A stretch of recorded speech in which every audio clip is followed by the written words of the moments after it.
But I no cry. 10 years burial, but I no die. Take what's rightfully mine.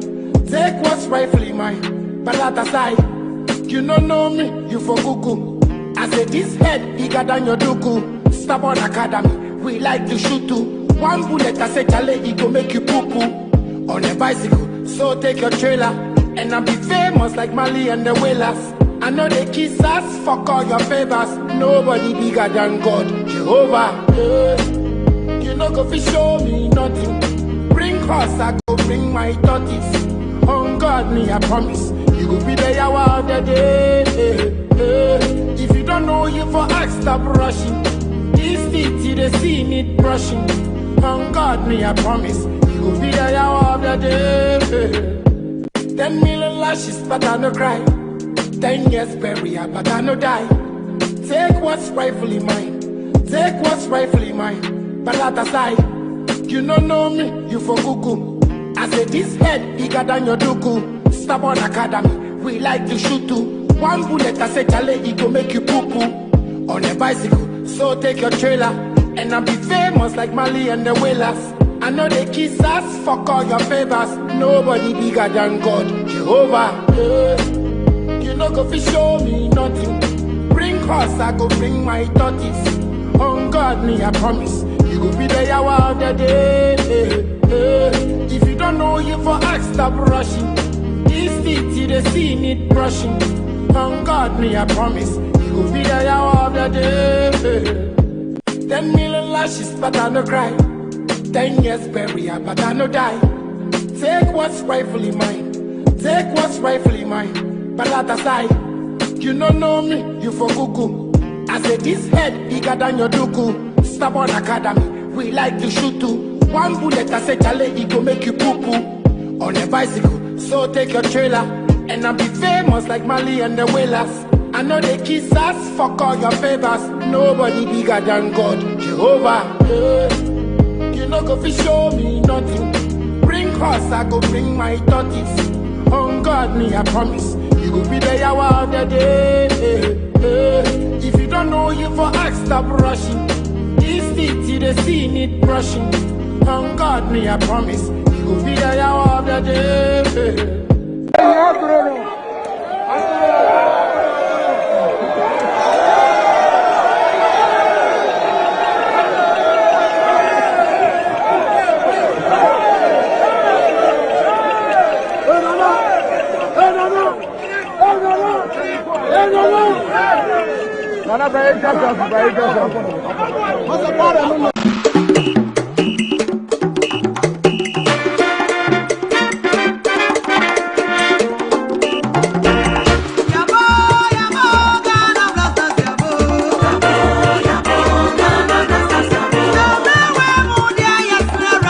You will succeed, we know that. And we know that all 30+ million people in Ghana and beyond believe same that you will succeed. May God bless you all. Thank you very much.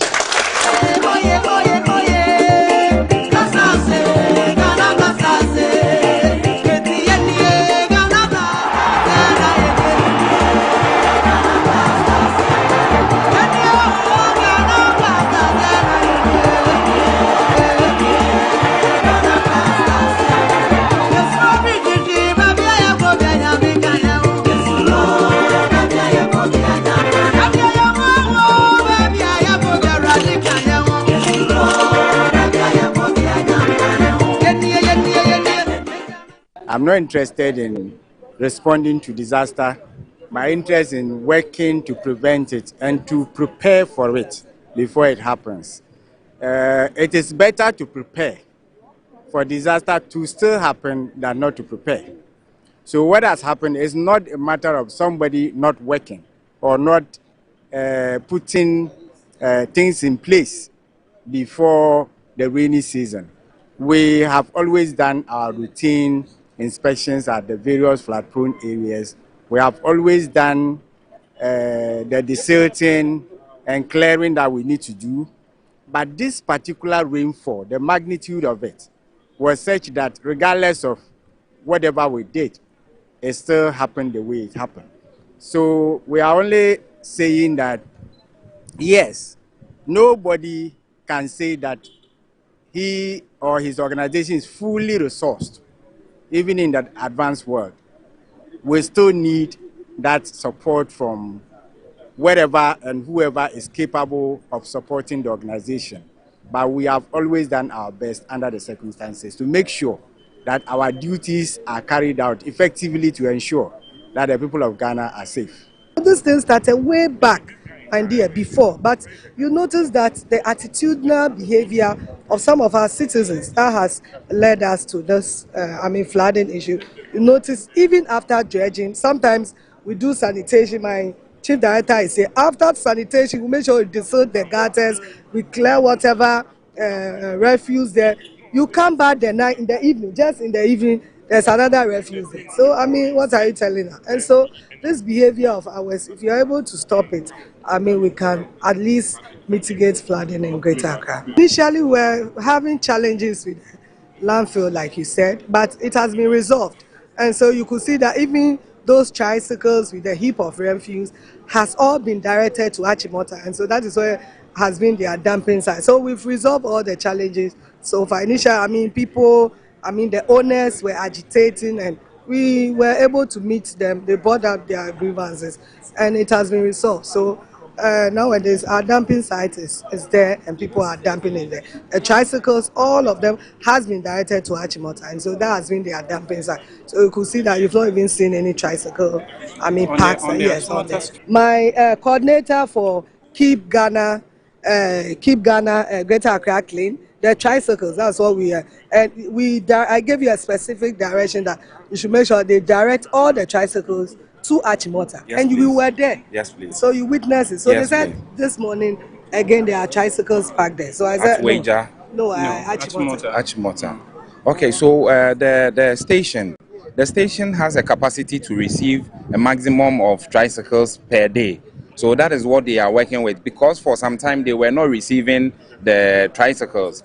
And it is an emergency situation that we called on them and redirected all the tricycles that collects the waste to that disposal point. So for now, we are working gradually to increase the capacity that they can receive per day. I'm not sure my constituency is doing well, and the reason why I'm here, the rains that happened about 4 days ago, I was heavily affected. Domiko Abenya was heavily affected to the extent that we even had casualties. So my constituency is not doing well at all. It's sad. I visited the place the following day after the floods, and I must say it's very devastating. Properties lost, people displaced, lives lost. And you go to a house, a home, and virtually you cannot just take anything away. Everything is gone. And it's sad that we are where we are after independence, 1957. And it looks as if it's like something that happens every year. We only do a lot of talks when the rain starts, and that is it. Then we wait until the next year again. I think it's high time we need to take the bull by the horn. I wouldn't blame the traditional authorities much because, of course, when you approach them that you need the land and then they have it, they will definitely sell it to you. But my problem now is with the building engineers and the municipal assemblies. They give permits to people to build homes. When people approach them that they've gotten a piece of land and they want to build on, do they do the right thing? Do they make sure they go to inspect that where this land is situated is conducive to be for a building to be built on or otherwise? So the the blame shouldn't be on the traditional authorities. They have their land and they want to sell it. It is up to the engineers at the municipal assembly to do the right thing. And if they're able to do the right thing, I'm not sure we'll find ourselves where we are. The time is now. If we need it to be done, it must be done right now. Yes, people have built on waterways. And usually you know how the rains or water is. When you block its passage, it finds a place to go. So the passage has been blocked. And so right now as we speak, demolition exercises have started. And then we are going to continue. If you heard the regional minister clearly, she says that it has started, we're not going to stop. In fact, we are even going to do it now and more vigorous. So I beg, when they approach you and then your house or your building is in waterways, let us give way for it to be demolished. Because since my boss and I set foot here, the funding was cut without consultation, without explanation, without anything. And so we've tried as much as possible to, hold the place together, sometimes including sacrificing our own salaries so that staff can be paid. And that is how we've managed to hold it down, because we were given the mandate to make sure the place doesn't collapse. Yeah, so when there is an act of God or a force majeure or something, that disrupts our operations to a point where we can say that it's literally frustrates any type of contract we have with anybody. For big companies who have a lot of money, or for agencies that are paid by controller, the management can decide that the staff should stay away from the office premises, but they will still be taking salaries because controller will pay them. And for big companies, they will have the means to pay their workers. In our case, the most prudent thing to do is to tell workers to stay away and not come here. Why? Because I don't know if you've taken pictures of how our floor is. It is elevated and there is water stuck under the foundation. The foundation is covered with metal and all our electric cables are underneath the floor, which poses a high risk of electrocution because there is water, electrical cables, and there is metal. So it is not, the building is not even physically accessible. It is not safe. It will be inhumane on our part to insist that workers should still come, even at the risk of electrocution.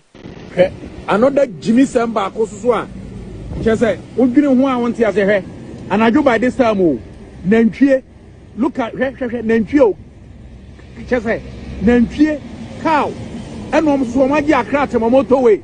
I was just say, Ghana, no, Juma. Everything is upside down, and I don't know. There were assemblies. And I do by this time, I can't go on and do 12. Nenchie, so, and I get Akrat motorway construction, because almost what you acquire the apostle.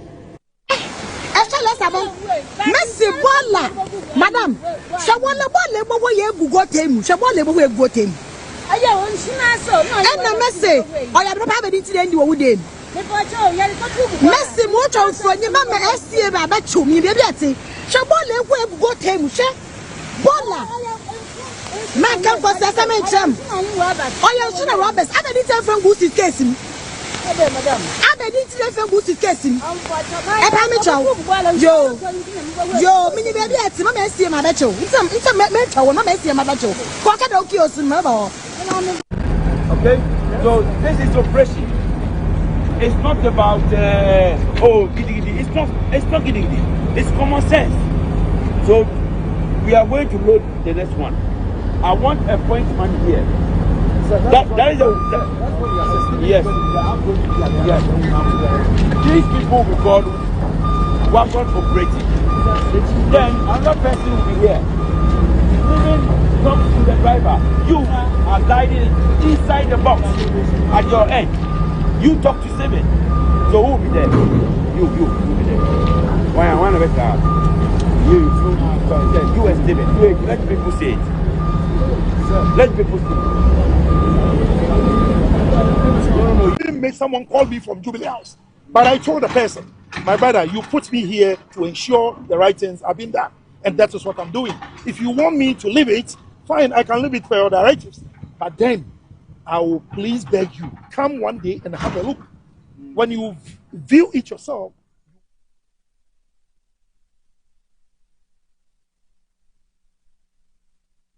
television. The show, it's also live on 94.1 FM. We are celebrating the 1st of July. That's when Ghana gained full status as a republic. We cut our political and economic ties with our colonial masters fully on the 1st of July 1960. It actually fell on the Wednesday, but today we're celebrating it. Today is actually a holiday. It's a statutory holiday. My name is Aldo Moro, and let's see how we celebrated the day. Our guest will be joining us for us to have a conversation about Ghana. We gained republic in 1960. It's been many decades down the line. What have we done? What have we achieved? How do we do things rightly going forward? What aren't we getting right, etc., etc. We know the myriad of problems that Ghana is facing. We ought to figure out a way to deal with this, and that's what the Republic Day opportunity gives all of us. You know, this occasion gives an opportunity to reflect and to think about Ghana and to see how best we can deal with our problems. So I'm guessing that my guests would have some very, very insightful and very interesting contributions to make as far as this Republic Day conversation is concerned. But also remember that tomorrow the Black Stars are coming up against Colombia. I have to confirm the time. The coach tells us that Black Stars are ready. We have a fully fit squad coming up against the South American team, which is Colombia. We'll see how that goes. The Colombia is a strong team. It's a strong team. And if we had beaten Croatia in that game of drawn, and then we probably would have played Portugal. Yesterday, remember that Portugal actually struggled to beat Croatia. Croatia led by 1-0, but Portugal had to come back and beat them 2-1. It's also a strong team, but I still think that we probably should have aimed at meeting Portugal. But that's beside the point now, because the reality now is we're going to meet Colombia. And so tomorrow we'll all be up by 1 a.m., I believe. It's at 1 a.m. And that's at the wee hours of Saturday to watch that very, very, very pulsating, very nerve-wracking, and very, very tensed, but also promises to be an exciting game. In fact, Jordan Ayew, who's the captain of the side, is telling us that they're very ready for the game and would see a different Black Stars tomorrow. The only thing sometimes I have a challenge with Jordan Ayew is what he tells us and what he does on the field are totally different. But anyway, we're told he's a coach. He plays based on coach's instruction. I have my view on that, but that's neither here nor there. Today's the 3rd. Yes, today's the 3rd of July, 2026. My name is Audu Moro, and let me formally and officially welcome you to Good Morning Ghana on Metro Television. It's also live on 94.1 FM, and it's proudly brought to you by Metro Digital. Proudly associated with this show is AH Cafe. Yesterday I gave you the number, and I hope you've called them. I hope you have ordered those sumptuous but affordable meals. If you haven't, I'll give the number to you again today so that you can order. That's where I eat. That's why I do breakfast. I do lunch. I do dinner as well. Sometimes I try to skip dinner, but I try. 5 p.m. I'm done with my meals so that the body can have some time to heal and to recover and so on and so forth. So yes, but the food is tasty. Yeah, I'll share the number with you once again. Well, as you do know, today the papers are not out. The papers are not on our stands. In fact, most of them are not on our stands. And so we'll just do the online portals, and then we'll tell you what the quote cards are saying, your favorite part, what the quote cards are saying. So let me start with my Joe Online, and it says that 34.5 billion cedis paid out in cocoa purchases as Cocoa Board injects more cash. There's also G4S guard jailed in UK over £117,000, £117,200 bank fraud after 4 years stay in Ghana. And there's also Abuja Napoko, so Mahama Ramaphosa intervention as Ghana-South Africa diplomatic tensions deepen. We're wasting money, Professor Peter Quartey says Ghana is paying billions for failure to prevent floods. Floods are killing Ghana's economy, one traffic jam at a time, according to Professor Peter Quartey. And Colombia and Ghana face off in FIFA World Cup round of 32. The City Newsroom says Brigadier General Okai Yeboah to lead government flood mitigation exercise. Ghana-Canada trade surges 56%, 72%, surges 56% to $752 million US dollars in 2025, according to the High Commissioner. The Cocoa Board releases 2.6 billion cedis to pay cocoa farmers. Navy can't secure the seas alone, strengthen the maritime police unit, according to former CNS. Let's now check out what's on Ghana Web. And it says that Tokonu's lawyer Femi Falana tears into ECOWAS court ruling how Ghana's floods, farmer crisis and food policy failures are building a hunger catastrophe. Cocoa Board releases 2.6 billion cedis to settle cocoa farmer payments. There's World Cup 2026. We almost have a fully fit squad for Colombia test, according to Carlos Queiroz. Now, MetroTVOnline.com has, we know what is at stake. Captain Jordan Ayew will put on a good show. Jordan Ayew. There's Black Stars ready for Colombia knockout test. There's Ronaldo score as Portugal rallies to beat Portugal 2-1 and advance to round of 16. And there's Ghana Digital Center size funding crisis for inability to pay staff during flood shuts down. This matter became it trended the day the matter came up, and we saw the Minister for Communications statement asking for a reversal of that decision.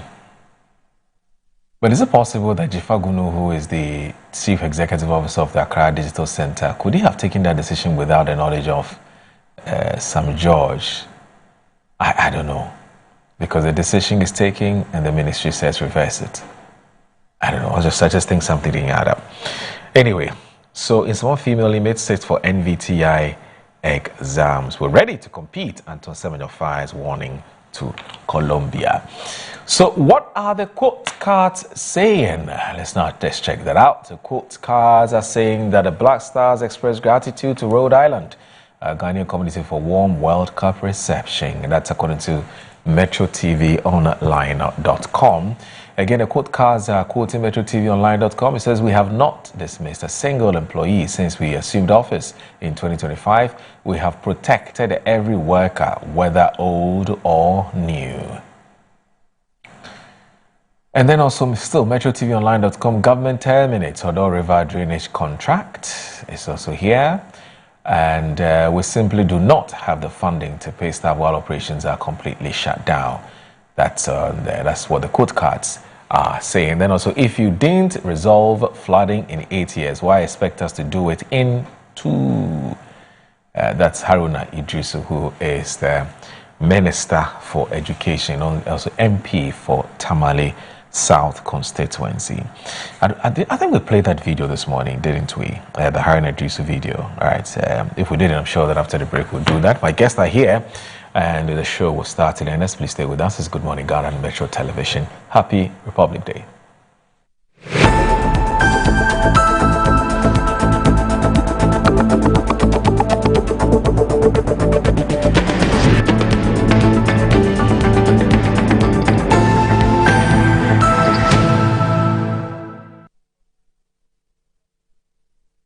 And there they are. The squad is ready, lined up, ice cold, focused and prepared for national duty. Every bottle in position, every label shining with confidence. And here comes the selection. One bottle steps forward, picked from the squad, ready to deliver for Ghana. He takes the first sip. Oh yes, refreshingly hydrating. The whistle goes. The Black Stars are on the move. He breaks through the defense like flowing water. Beautiful control. He lines it up. He strikes. Goal! Ghana is awake.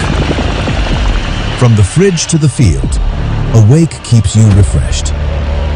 Awake purified drinking water. One for life. Proudly supporting the National Cardiothoracic Center. This advert is FDA approved.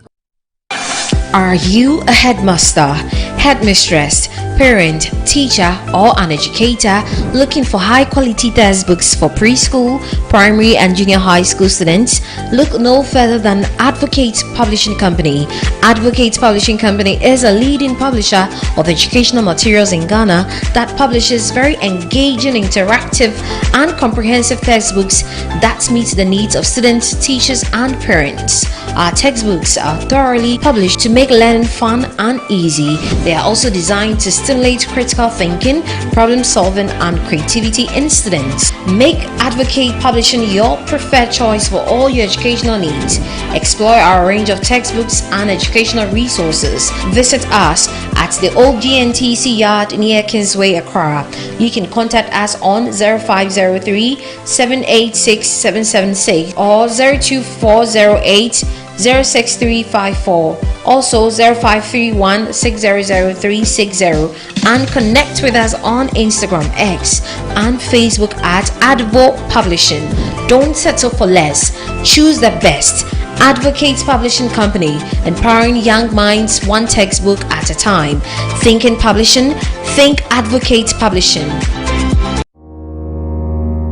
Finding my dream apartment in just 2 days was a breeze with 7terragh.com. Looking for your next home, the perfect piece of land, or the best commercial property for your business? Are you worried about sending money home for property and finding nothing when you return? Well, worry no more. 7terragh.com is just a platform to find prime lands, perfect properties, or vibrant real estate development at the click of a button. 7terragh.com is your go-to property listing platform that allows you to register, list, rent, buy or sell, and connect with correct agents. With our AI-powered smart search, personalized dashboards, verified agent connection, and interactive property maps, all your property needs have been made easier. Check us out on 7terragh.com or contact us on 0302 998 246 or 0561 032 252. 7terragh.com, powered by MNC Properties. Mommy, good morning. Good morning, my son. How are you? I'm fine, thank you, Mom. How about you? I'm fine. Joe, I just saw your mom doing her usual morning routine. Like, it was just 2 weeks she underwent a major colon surgery. Bro, see, my mom is doing perfectly fine, and we're all excited about it. It was minimally invasive surgery, and the recovery has been very fast. Minimally? Hey! No, wait. What do you mean by that? So they offered my mom a laparoscopic colon surgery. Laparoscopic colon surgery, which we accepted. It turned out it was equally safe with a very fast recovery time, and the cost involved too was very, very reasonable. She was discharged 3 days after the surgery, and you can see her, she's on her feet again. 3 days? Just 3 days, bro. Mean Tuber Hospital, First Ghana Colorectal Center, aimed to serve a peculiar health need.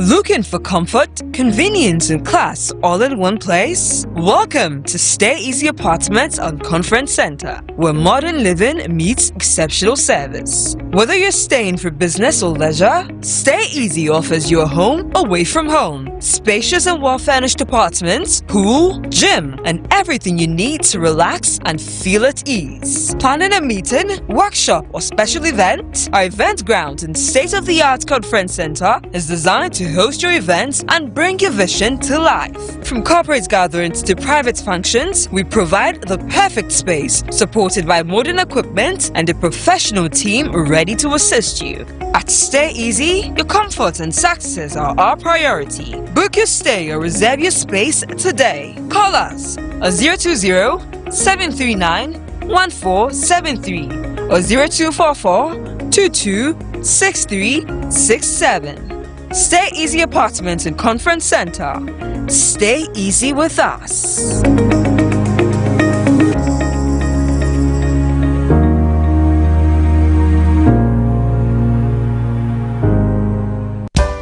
In my line of work, a confident smile is everything. Kel Chaco toothpaste keeps me on top of my game and ensures my smile is always radiant and bright. With the tiring nature of my job, We spend several hours under the scorching sun. To keep our teeth white and our breath fresh all the time, we use none other than Kel Charcoal toothpaste. Kel Charcoal toothpaste. You're on a Kessie and in a kit one. Samayo Kendini, a who be here, Semetra Sapapadia to a mammy man for Kel Charcoal's natural ingredients, and a bomb is so by a man is swing, Nesansu Mama Hoto so a will beg you. Kel Charcoal toothpaste. Choose Kel Charcoal toothpaste for anti-cavity, whiter teeth, and fresher breath all day. Available in 80 gram and 150 gram. Grab yours today. Kel, happy smile. This advert is FDA approved.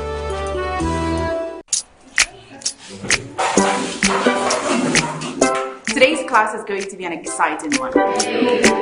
Now, who can share an unforgettable moment in their life? Okay, Asempa. I'd like to talk about my first time. It was her natural look, complemented by her favorite green silky apparel that caught my attention. I have to say, she automatically possessed me with her smile, which exposed her beautiful white teeth. That's not all, her enduring signature perfume could be smelled from afar. Madam, why do you look so surprised? My first time with her was special and irresistible. I'm talking about Cindy Rice. Cindy Rice can be found in selected supermarkets nationwide. Cindy Rice, sweet aroma, great taste. This advert is FDA approved. From the rich soils of Ghana, our farmers grow the finest ingredients. We clean, hand select, and carefully craft into bold, unforgettable flavors. And when you open our little bag of big taste, it's pure, bold, unforgettable flavor bursting in every bite.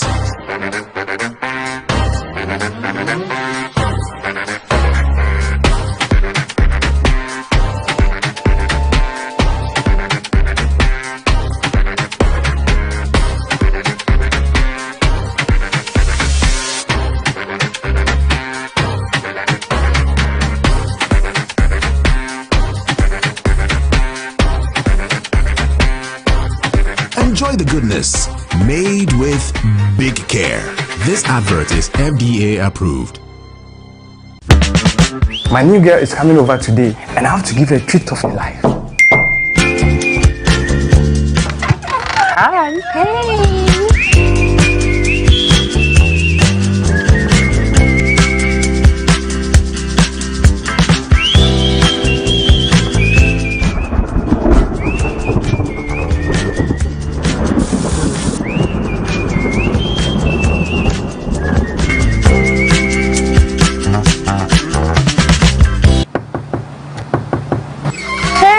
Good afternoon. How are you doing? Fine. I got you a paint. This is Easy Waterproof Paint, the best ever solution for all sort of leakages. I got it for you. Thank you. Easy Waterproof Paint can be used on any surface, being it cement, blocks, roofing sheets, swimming pools, and more. It can also be used as primer before you apply any paint to help provide extra protection. Easy Waterproof Paint. No more leakages.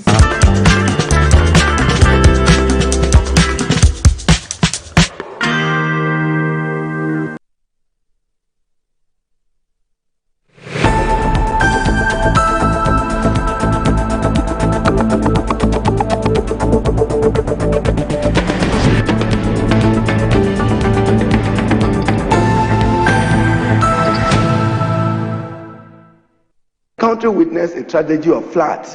What the Ghanaian people expect this parliament to do, November, December, is to ensure that in the allocation of budgetary resources, we make adequate provision to deal with the flood.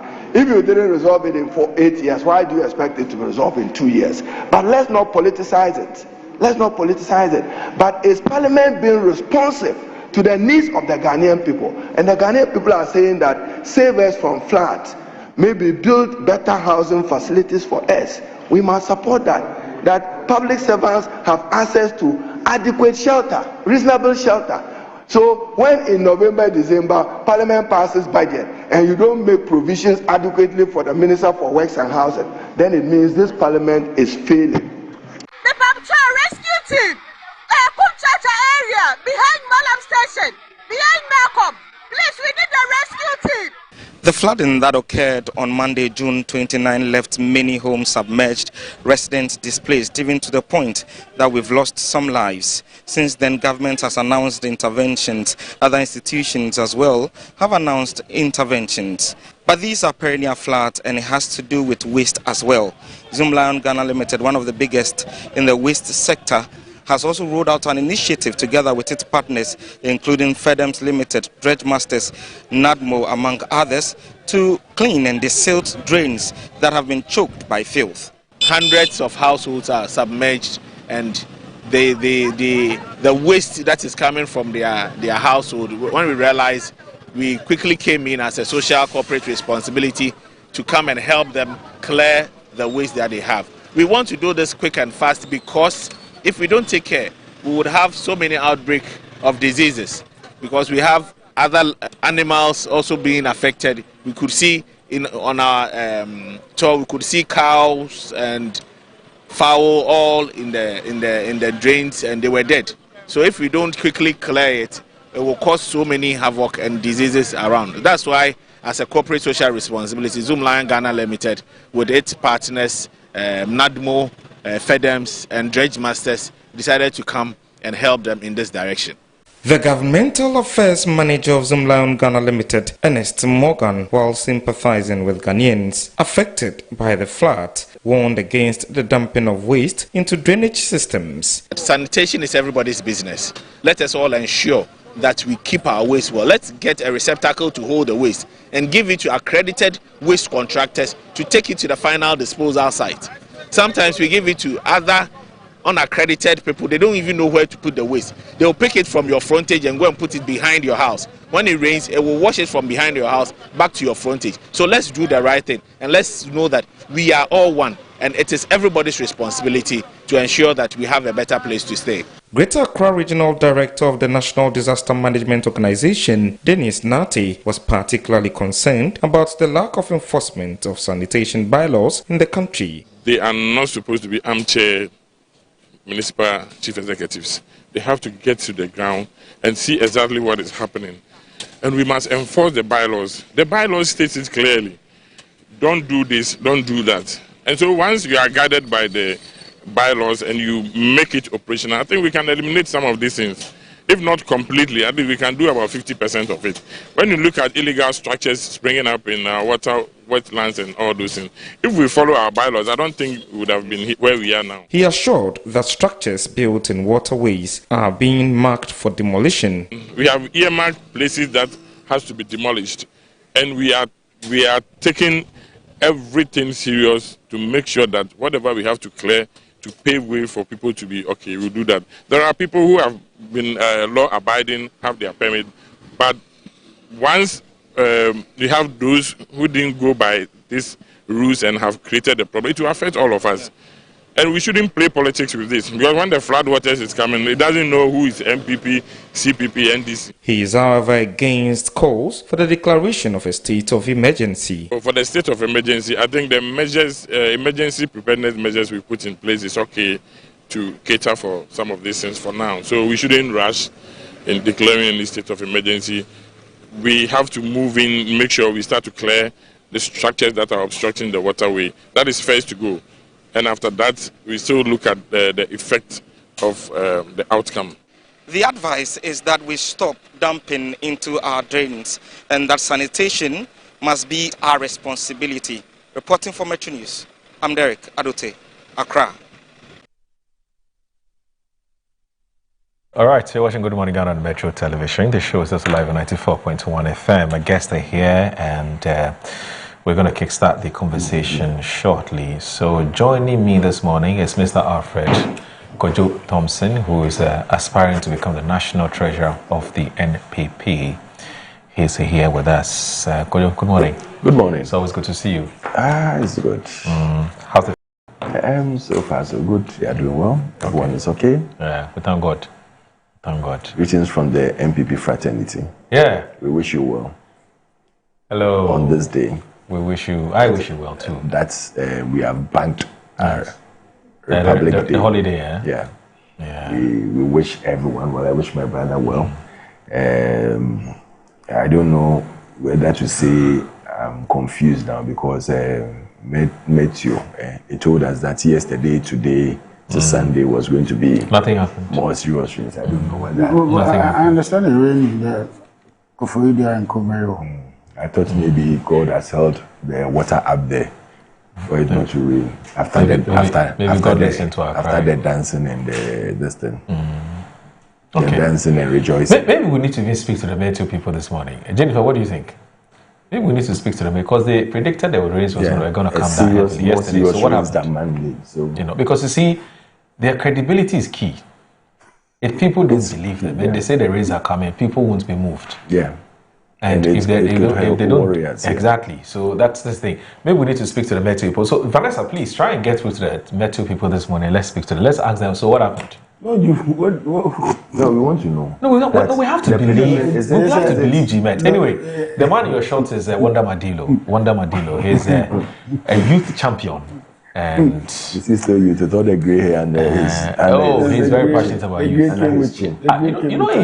He's someone looks president. It's funny how the grey is here, but you don't have any grey out there. Please. Or it's at other places. Please. He's grey. No, or he greyed it. He greyed himself. I don't know. No, this is very natural. In fact, the whole of my hair is grey.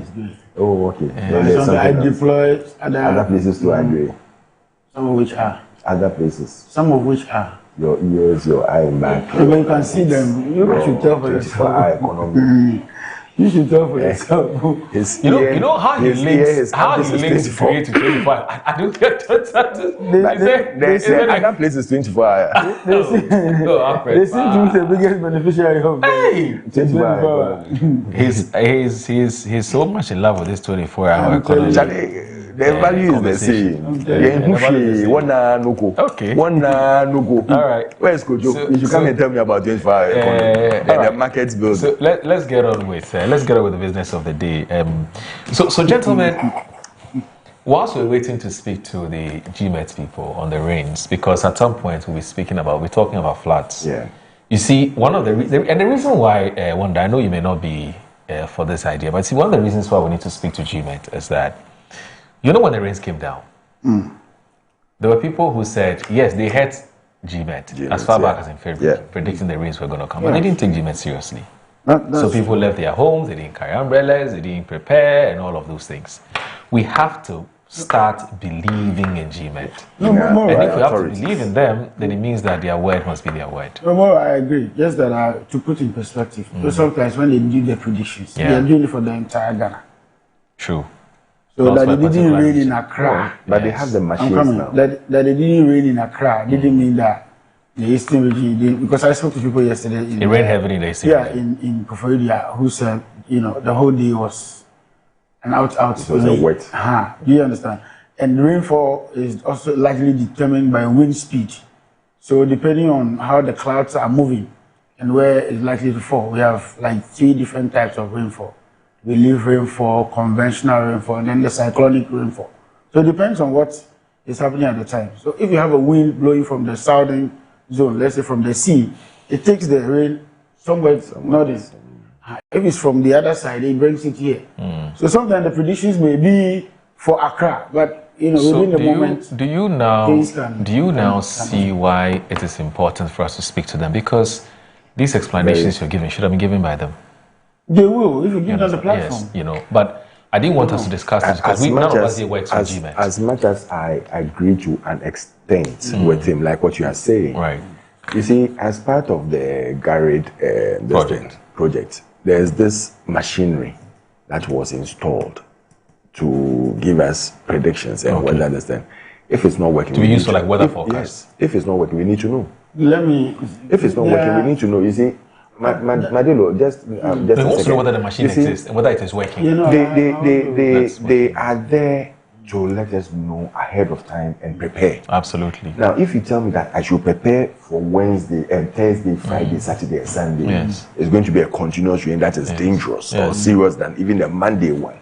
I need to believe in it. Yes. Now, if this doesn't happen, and maybe it even happens on Monday, then it means that now when you say something, I cannot trust you. And that is why a lot of people have issues with politicians. Because we say one thing and we do another. Trust deficit. So the trust is not there. But you see, he makes the counter argument. No, he makes the counter argument. I get what the point you're making. It's a very valid point, honestly.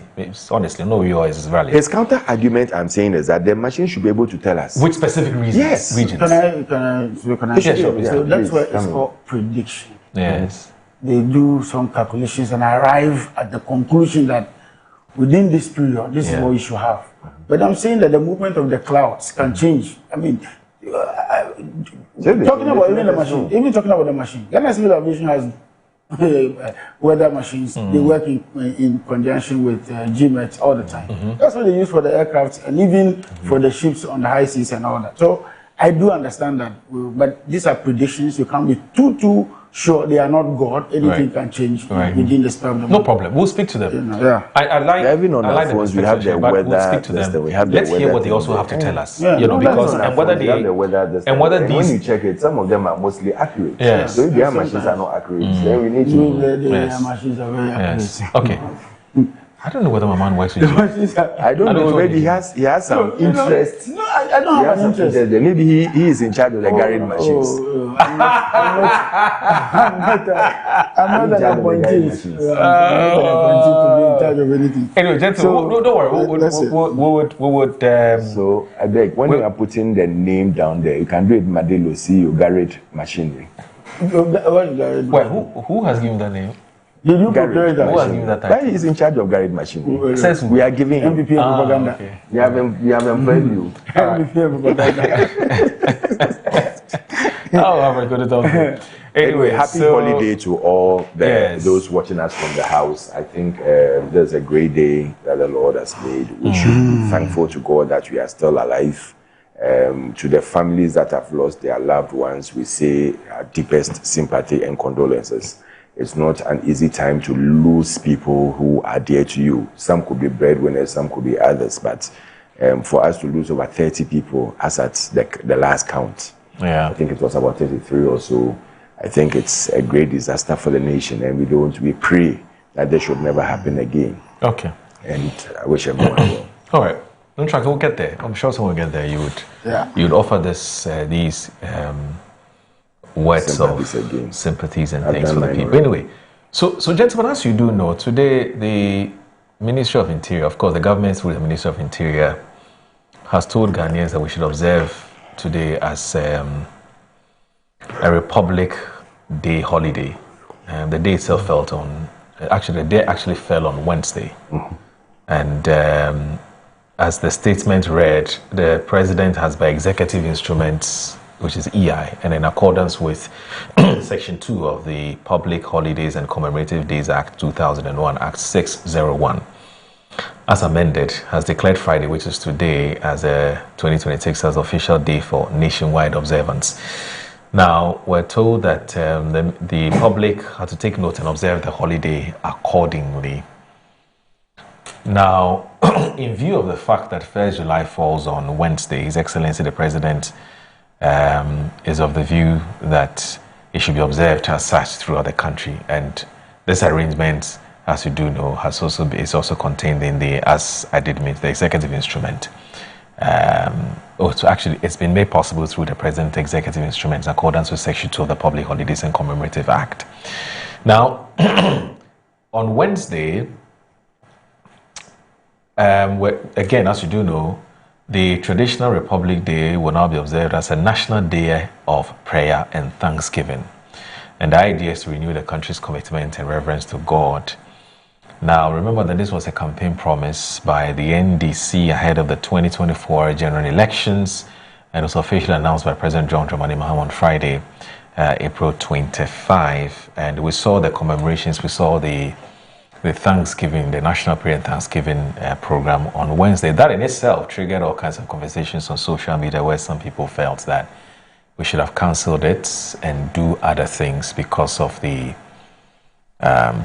flooding. But of course, some were also of the opinion that, look, in all things, give thanks to the Almighty God. And so there was nothing wrong with it. In any case, it was too late, as some people have argued, for us to have cancelled it.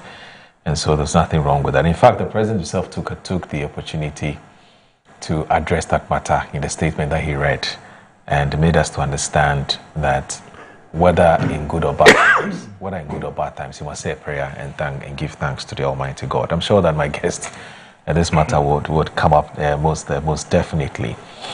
But generally speaking, I'll start with Wonder.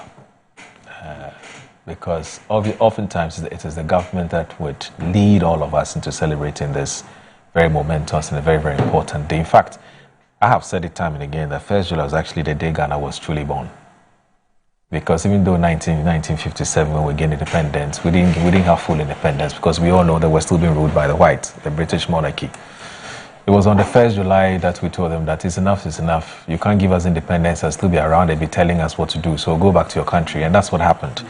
So the real independence was actually the 1st of July. And that's why when the President, Nana Addo Dankwa Akufo-Addo, was of the view that it should rather be changed to 1st of August, which is Constitution Day, I really didn't think it was a good idea. But hey, I'm sure in the wisdom of the President at the time, that's what he thought. But we're also entitled to disagree with the President. Of course, politics and political change, the change in political regimes has also ensured that now we're back to what it used to be, which is 1st July being a holiday, and that's why we're here. So, Wanda, let me ask you to, if it's possible, to put down your partisan or political hat, put it somewhere, and reflect as a Ghanaian. That's for the two of us. For the two of you. I'm going to do the same with him. So Wanda, I want you to reflect on this country, Ghana, that you were born into, and whether you have really, really been impressed with how our political leaders have led us, and based on your readings of our history, what our forebears wanted for us, what their aspirations and so on and so forth was for us, and whether our leaders get it, the kind of vision that they had, whether our leaders get it. And if they don't get it, why aren't they getting it? What do we need to do? And we need to now speak the truth to our own people and let them know what our leaders can do, what the followers can also do, if we really want to have the Ghana that we want to have. I mean, talk to me as a Ghanaian today. When the politics time comes out, I'd allow you to go back and wear the cloth and talk politics. But as a young man like all of us here, when we're celebrating Republic Day, what are some of the thoughts that go through your mind? No, I sincerely. We're not blaming anybody. We're not blaming the CPP. It's about our political leaders since 1960. Let me extend, first of all, my love and gratitude to all Ghanaians. The journey we began some years ago by our forebears. And, for all intents and purposes, we know that they meant well for this country, for everybody who was involved in the independence struggle. Indeed meant very well for this country. What were some of, if you read their own statement, it just had to do with more of self-governance. We want to mind our own business. We want to fight for ourselves. We want to cry for ourselves. We want to achieve for ourselves. We want to build our own country. We want to own the country and all that. And so 1957, 1960, somewhere in April, Ghanaians went for a referendum, which referendum was to eliminate the rulership of the Governor General and then also to have our own constitution. And that's why we say that the First Republic started in 1960, because that's when we had our first constitution. Then there was an overthrow, 1969, there was a new constitution, 79, another one, and then 92. The reason we say Fourth Republic and all that. Truth is that we haven't gone very far away from our bearing as a country. We always try to benchmark ourselves against the Americans and the Brits and all that. But these are people whose democracy have, been there for 250 years minimum. America is about to celebrate 250 years. So UK and all the others are far more than that. And so, in as much as we do the comparison, sometimes we are quick to conclude that we haven't made progress. Just some 50 years ago, America was still under the control of making sure women don't participate in elections. Just somewhere around 50 years ago. How old are we today? We are 60-something, 69, right? What are we today? 69, I guess. Yeah, we're 69 years, aren't 69. we? So, yeah, well, from 1960 to 69. Next year will be 70. Yeah. So even if you take our current republic, which is the fourth republic from 1992, so today we are nowhere near even the 50 years ago that women could not vote in their elections in general. So indeed, some steady progress have been made. But in the same process, we have also had to go around the learning curve. We have had to deal with issues of infrastructural gap. For instance, many years ago, growing up, we used to look out to places like Chema because of the layout. Look out for places like Dansoman because of the layout. In fact, even Ashaman had a proper layout until population surged and people started building in between houses, and then sanitation became a problem, and then even living standards had, deteriorated largely, and what I call slums began to spring up in many of the places. Even our own, just here, we look beyond, what's the name? The place behind the Flagstaff House. Kanda. Kanda, yes. Those were places growing up, we used to admire. Even Osu today, that is so, more like, it also used to be a very organized environment. And those were places we used to admire, and you would... Oxford Street. Yes, you look at kids from that environment and said, there's a difference, there's a world of difference. And, those are the days of top in town. Yes, and how you appreciate where did you grow up? They are growing up and all that. But I think that we have not kept pace with our development needs. When Nkrumah, for instance, did the VRA, what was our population? Below 4 million. Today we have grown to 32 million. Have we done that in that? Have we made progress in that regard? So indeed, yes, it left for us a gap, which gap we have not been consistent in matching up. The national development... What do you attribute that to? I'm getting there. Okay. If you see around the world, many of the countries that have developed very fast were countries that were not, democratically elected governments. That's a very interesting point. There have been a certain autocracy, and that autocracy was born out of genuineness to deliver, like you are seeing in some of the African countries. Rwanda, for instance. You will see that you need a free hand as a leader at a certain point to get certain things done. Okay. Otherwise, you get stifled by bureaucracy, you get stifled by the system and what it wants to produce. And so you have a situation where even though you intended it well, you now have a difficult job of selling that idea. When indeed it could have been good. It's not all majority decisions that are good decisions. That's the truth. People say, oh, well, but there is a law, but we have bad laws. Now, the appetite, for instance, was a very bad law. But they used it to rule their country for many years. So that the fact that you have put together systems and all that, it's not entirely the job of it. When Obama came here and said that we should, what's this say? Something about systems. We should build strong systems and all that. Where they have gotten to, that's what they need. But we as a country, the strong system must come with bold leaders. It must come with leaders willing to go the extra mile, willing to sacrifice, willing to be dedicated to a cause, not influenced by personal aggrandizement, gains and all that. Why do we celebrate the lives of Kwame Nkrumah and the others? Kwame Nkrumah, even though it was a democratically elected government, he took some very pragmatic decisions against even popular opinion. Yeah. And he got some of them right, some were also wrong. That's because he was seen more as a benevolent dictator. Exactly. That's not to say that I'm promoting autocracy on this platform. Yeah, I'm a die-in-the-wool Democrat, and I believe that we should. But I think that the kind of leaders we put in positions and I always start from the local government area, that's from the assemblyman all the way to the top. We need bold, strong, dedicated, committed leaders, selfless leaders.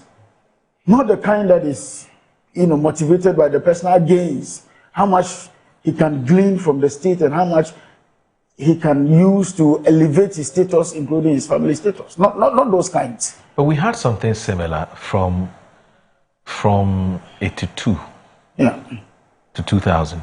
Yeah. Almost 19 years. No, but would you say we didn't make progress that time? We did make progress. We also had the excesses on our hands. You know, that the reason I'm asking this because some people also think, look, it's perspective, depends on where you stand. But there are some people also feel that Rawlings could have done much better with that 19 years. But anyway, you guys, I don't want to truncate your points. I think you're on this point about consistency in leadership. Exactly. Yeah. So we finish and then we can have some even with Rawlings, you see, sometimes we judge him too harshly.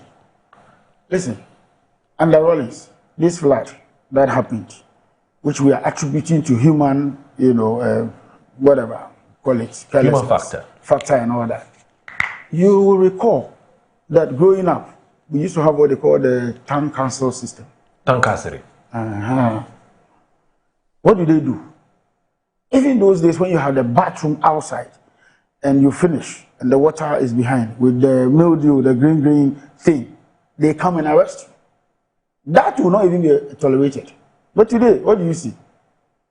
Do you get what I'm saying? So progress has been made in some sectors. Let's credit him for that. And then we also lost it on the other side, which was the human, abuses, from the military and all that. So I'm not promoting military, but I'm saying that you need strong leadership. That's all I'm saying. Strong leadership is all I'm saying, and you can get things done. But we have made some good progress, to be honest with you. Ghana has made very good progress. You don't think it's a basket case? No, I don't think so. I think we're making very conscious progress. Listen, the world rates us very highly. Not for anything, not because we're a jump state, but for the fact that we do have some good systems working for us. But the citizens are frustrated. Look, when this flood, and we'll talk about flooding. When this flooding thing happened, you heard the people talking. Yeah, tuaba, yeah, bread. That's the sentiment of a Ghanaian. Yeah, Moro, it's not something I'm going to downplay. Yeah. Everybody gets frustrated at one point or the other. Even the leaders also get frustrated. Are we attributing this to the human factor? If it is human factor, is it MPP? Is it NDC? Or it is we, the citizenry? When they were demolishing the Nungwa, the Ramsey site, what didn't we hear? What didn't we see? Do you know that there would have been more devastating effect if we had not done that demolition ahead of time? I used to live in Tema, and every now and then I even go to the beach to do hook and line fishing. Now, the volume of water that gushes from the Ramsey, enclave into the sea, the tunnels under. If I ask you, it's a beauty to behold. But you see the wave, the current that flows, the volume of water that is flowing every second. And you will understand that we need to create the pathways. Like I'm saying, when we came to Accra, we used to have a very big gutter. The Alajo gutter passes through Villaggio, the current Villaggio, through under the motorway, passes through Action Chapel. In fact, I think Action Chapel sits on that gutter. They did a storm drain and the church is now on the gutter and all that. The biggest rain I saw in Accra growing up when we came to school was in 1998. I remember very well. Then we used to have the Sikaps Hotel at Tetequashi Runabout. Sikaps was on this side and there was another hotel on this other side. And those hotels were all collapsed because of the volume of water that was gushing at the time. It was a continuous way. I remember the likes of Abedi Pele there, his house at the time, even his cars in his house all floated on water to that drain. Today we have a big drain there and things are getting better. So we have made some progress, just that the progress is not as quick as the impact of our population is giving us. And I think that as a country, as a people, it is time to start looking at some of these things at the micro level. I have never, in all my engagements when I speak to development issues, I always say that I am not for people who are very excited about national programs. Because every development begins from the minute level and then aggregates at the top. When we leave development at the national level, then we have some of these problems. If I have my municipal assembly, Ketusa for instance, doing everything possible to make sure sanitation is good, doing everything possible to make sure the drains are distilled. Is that the word they use for it? Yes. The gutters are distilled. Desilted. Desilted. Yes. Desilted. If it's silted, it means it's it's accumulated. And desilted means you're deaccumulating. Good. If my what's the name? Your gutter? Municipal assembly, for instance, is doing everything possible. Okay. Yours is doing it. His is doing it. Would you even think of a national program? We will not even have a disaster on our hands. But you see, the feelings of the micro units of development in this country, and unfortunately, they were actually set up to resolve some of these issues. For instance, this direct program that we are talking about. We're not there yet. No, I'm coming. Is this still on 1st July? Your reflections on 1st July? We are talking about Ghana as okay. Yeah, because I don't want us. Once you deal with it, then we can't talk. No, I'm not going to go there. I'm saying that I'm talking about the project, not the contract. The project, for instance, what was he supposed to do? It was still to clear the pathways for water, because we had discovered that the gutters were choked. So much money is gone into some of these things. What did we get out of it? I cannot sit here and say that, oh, the flood is it's a problem because somebody did something wrong and that's why a certain government or that. I told you, development is a continuum. We need to be consistent in the things we do. We need to carry through programs that are beneficial to the people. We also need, as a country, as a people, to be concerned and ready for the development agenda that the governments that we put in place put together. It shouldn't always be the business of, oh, I don't like it, I don't like him, I'm not in his government, I'm not a member of his party, and therefore everything that is done is poo-pooed. I have heard press conferences, somebody and press statements, write-ups on their Facebook walls, condemning the team that is in charge of the anti-flooding program and all that. It's not necessary. It's not necessary. It's not necessary. If there's any failure at all, then we should be talking about the governments that have spent millions, 300 million and co. Telling us that they want to do your political dress too early. I said reflect as a Ghanaian. No, I haven't. He is saying that the people failed. He's in the city telling you. No, he hasn't taken his turn. It's about you. It's about you. He's always a politician. And because of that failing, they went home. They took them home, 38%. So for us, it is not the business of who failed, who didn't fail. Okay. What I see in the President, John Dramani Mahama, is that he's conscious of the national picture. He's conscious of leaving the legacy that will befit this country. He's conscious of what he's been voted for, and he's just minding his business. Okay. We will not waste our time responding to some of the pedestrian issues that has to do with this flood. I wanted you to reflect as a Ghanaian, but you started well. He finished wrong. You veered into politics. But in any case, we're talking in context. Is that not it? We're talking in context. So for me, as a citizen, I am very excited that we live in a time that we have a president like John Dramani Mahama, who understands what the issues are. Listen, if I'm to wear any political hat on this matter, it will be disastrous, and that's why I won't go there. Because there's VRA spillage, which we actually organized ourselves, we couldn't handle. You come and sit in studio to talk about flooding that is man-made. Please, that is not man-made. Oh, please. We'll talk about flooding. We won't go there. You're in a hurry. Nobody should be. We'll spend considerable amount of time. Nobody should be in the business of trying to compare. So, Alfred, can you do what Wanda couldn't do? Are you there? Can you do what Wanda couldn't do? I'm not an NDC, so I can do that. I'm not an NDC, so I can do that. And I'm going to speak as a Ghanaian. Yes. I'm not going to speak about Ghana. I'm not going to speak. I'm going to speak as a Ghanaian. We already know you are Ghanaian. Speak. Wanda, All right. You had over 30 minutes of constant flow. Yes. It should also allow you. With you. No, just do your thing. I'm pleading with when I was talking, you were busy. I'm pleading with you. Busy trying to. You shouldn't be listening to me. No, go ahead. You go ahead. I'm pleading with you. The are waiting to hear you. All right, Alfred. Walk your lane. Alfred, I beg let's take a break. Thank you. So that when you start flowing, you flow. Thank you very much. Why? All right. So you're watching Good Morning Ghana on Metro. You're watching Good Morning Ghana on Metro Television. Please stay with us. Don't go anywhere.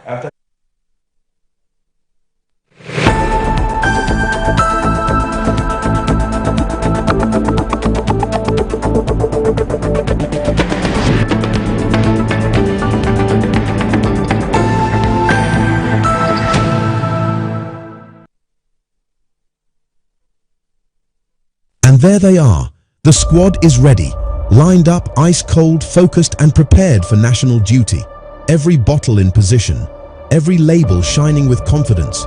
And here comes the selection. One bottle steps forward, picked from the squad, ready to deliver for Ghana. He takes the first sip. Oh yes, refreshingly hydrating. The whistle goes. The Black Stars are on the move. He breaks through the defense like flowing water. Beautiful control. He lines it up. He strikes. Goal! Ghana is awake. From the fridge to the field, Awake keeps you refreshed. Awake purified drinking water. One for life. Proudly supporting the National Cardiothoracic Center. This advert is FDA approved.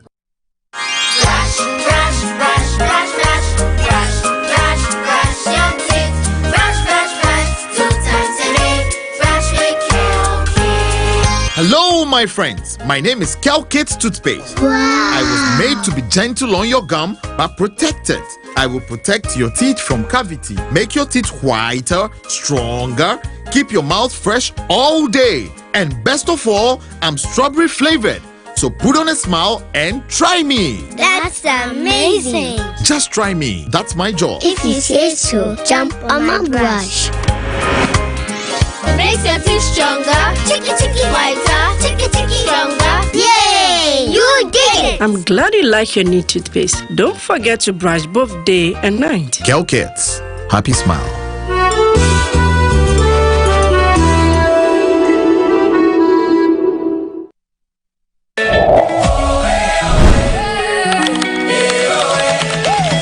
From the day you were born here in this place.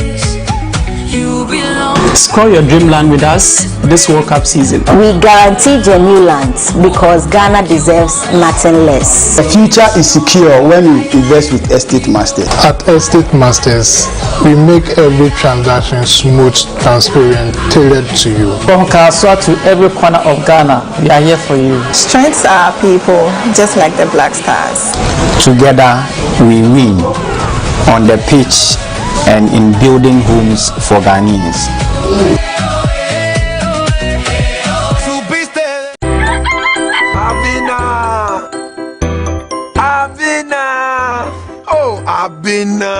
Edi asema menya oden o tiantie mu amanfo ada o hye me boso beto phone na mame me phone na say dada menya oden the most surprised man. Surprise ben Surprise. Hey, Kofi papa phone o iPhone 13 nanya ne ende me fankofo bi mienu amuko circle ene ba ko ne ka chena dan for hour ono odi ni Ghana card eko EBA phone so a otua 40% pen edi ni phone man no a da aka no betua ne kakra timiti ya me drop na me so me call ho ene me konya wo phone di bre wo no. Oh Kofi papa me da say I'm sure ko good wo EBA phones hadie yeton iPhones ne ho akade nyina ye sanso de ma wholesale so ye dealer na so pedodo atua na se afi na wo hye iPhone business na se a braya se ye hwehwe ye chiro kwan e wa Accra Circle Mall any tiptoe lane modern photos in chain American Monso ye ni odor rice ene edi nhwenim Kumase ye wedum ejekuma brunsan nim obetumi so hu ye e wo www.ebaphones.com EBA phones no hassle cry. Ghana for the second World Cup running, the only Africans left standing.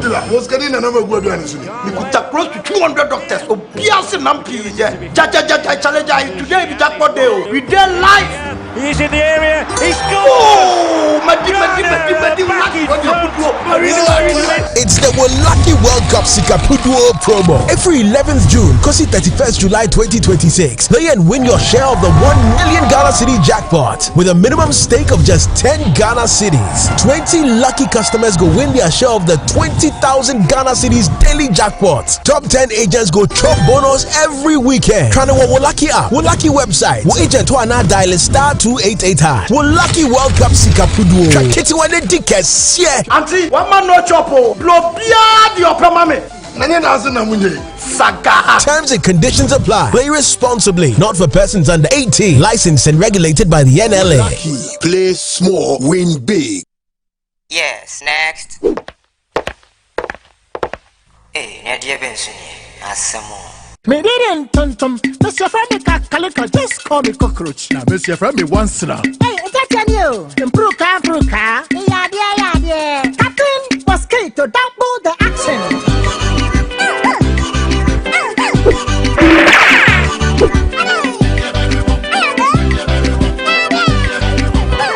Me did this sasso spray. Mr. Friendly sasso quell. Yeah, go to my sasso.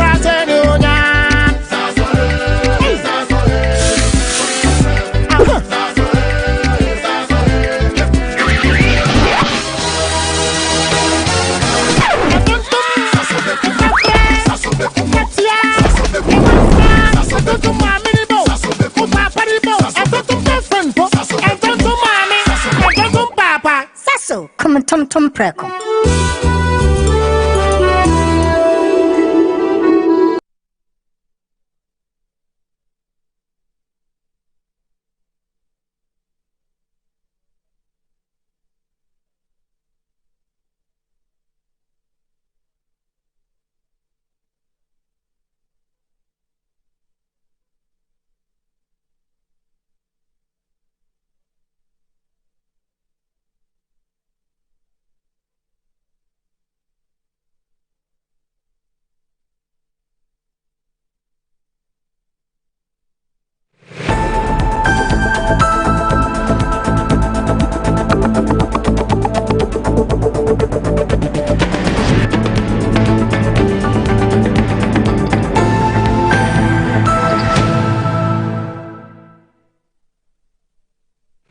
Sayashe Ahasia Mama you today insu aje kwano ye imde sebe yempen fu wontum wombu insu ngu kwano do mo yeye nanso adza abe solve problem no ene gutters no ana bibia ewo se insu no fa no wa block ni na tisia no se insu to a yentumi ye adwuma ena kwani na asai anape se mintu ka esanse endra mi fansu emi me ka no eseye ka ne seye ukọ aboso kan so apart no bo ayedin na wo bekọ baako na sa wo bekọ akoto part a na obi atoka amawo se fa ye adwuma no de bia o man story a den na obeye obeje afiri winsem wo so wontumi ntena ase me comment de wo one shouldn't hear no one show, so who have a bokrono. And it's a one gatters, no, they are too small. Oh, and I mostly no muka say, yeah, the ball and yama, a gugu gat and winter, and no, so to another be a fladdy, what I say. But say, be a bin, that's been yama business, your miss me kofaka, na be a medibi beer. Met to me, dear said that's been, and that's been in Siwa. If one I made it to me, the better gat and a gat and so as so why I got that. Na say every flow be a bar, and your quiet, quaintin a ya, Hanumina, a fladdy. No. Say, Yashe Ahasia Mama you today insu aje kwano. Ye imde sebe yempen fu wontum wombu insu ngu kwano do mo yeye. Nanso adza abe solve problem no ene gutters no. Ana bibia ewo se insu no fa no. Wa block ni na. Tisia no se insu to a yentumi ye adwuma. Ena kwani na asai anape se mintu ka esanse endra me friends we me car no ɛsɛyɛ car ne sɛyɛ wokɔ aboso kan so a part no bo ayɛden na wobɛkɔ baako na sɛ wode bɛkɔ akɔtɔ part a na obi atɔ car ama wo sɛ fa yɛ adwuma no de bia wo ma no story a deɛ na ɔbɛyɛ afiri wo nsɛm wo so wontumi ntena ase mɛkɔmende wo wohu wanhwɛ ne yie na wanhyɛ wo so wo akɔbɔ korɔ no ne sɛ wɔn gutters no they are too small. Oh, and mostly no more say yeah the ball and nyama egugugu gata no minte no so to na baby a flood what you say but say be a bin that's been nyama bisisi yo me say me kofa car na e bia me di bibia me to me dia shed that's been na that's been in siwa before na me di beto gata no na gata no so eso so a wa hwe gata e da ha na say every flow be air ba enya kwan enkwa nti na ya hanom nyina e flood between 28th and 29th. For those who doubt climate change is real. Nature decided to dump 140 millimeters of water on the southern part of Ghana in a 24-hour period. And of course, however prepared you are, you cannot accept those volumes. And so we experienced extensive flooding, not only in Accra, but along the coast, Winneba and other places. And unfortunately, we cannot account for a certain number of our citizens. We don't presume them dead yet, but it will confirm if there have been any loss of lives. But some people are missing, and so I wish to extend my sympathies to the families that have people missing and to the many who have lost property or been injured as a result of the flooding. I wish to extend our sincerest sympathies.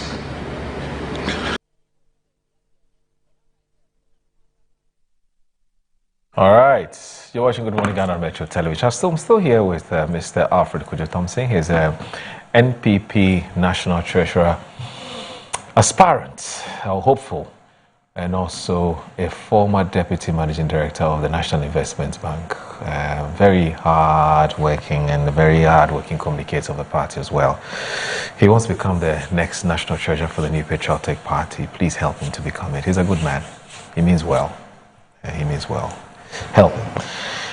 So also with us this morning is Wanda Madilo, who is a youth activist and also member of the NPP, NDC's. See, I've said it 3 times. NDC's communications team. He's also with us this morning. Right. So, Alfred, what are your reflections? Thank you for the nice advert on me. I'm most grateful. I thought Madilo would do the same thing, but he's on the 24-hour session. So. Tomorrow. Yes, 1st July. It's called Republic Day. Yep. Which Ghanaians will. It's a time for reflection, a time to ask questions. And the hard questions. And a time to speak the truth and nothing but the truth. Right. I would say over the years, we have disappointed ourselves. What we expect to have seen today, what we expect to have been or to have gotten today, is not where we are. I wouldn't go into the nitty-gritty, but because when you go, if you're not careful, I'll become political as Madilo did. So I'll stick to the facts of the case. I believe that Ghana got independence just before Malaysia, Singapore, and all those countries. That's a fact. Look at them today. Where did we go wrong? And I'll blame leadership. Because sometimes when I speak to my mom and we're talking, especially on the educational front, I keep asking the question that why couldn't they develop upon what they met? And you realize that when we started with democracy, one of the things that have really worried us is military regimes in Ghana, because it keeps on taking us back and not moving us forward. You sit down and you realize that people have been killed in Ghana for even going for a bank loan of 50,000 Ghana cedis in those days. And this was a loan they took to establish some factories of their own. They were executed for that because they said they had used their positions. Today, what we see worse than that. People using their positions to get certain things that one would ask, is it really necessary to sit in a comfortable position and take advantage of the rest? I believe we could have done far better than we've done. When you pick education, you pick health, you pick infrastructure, anything. When I traveled, I think about three or 4 years ago I went through Tanzania, Malaysia, and Singapore.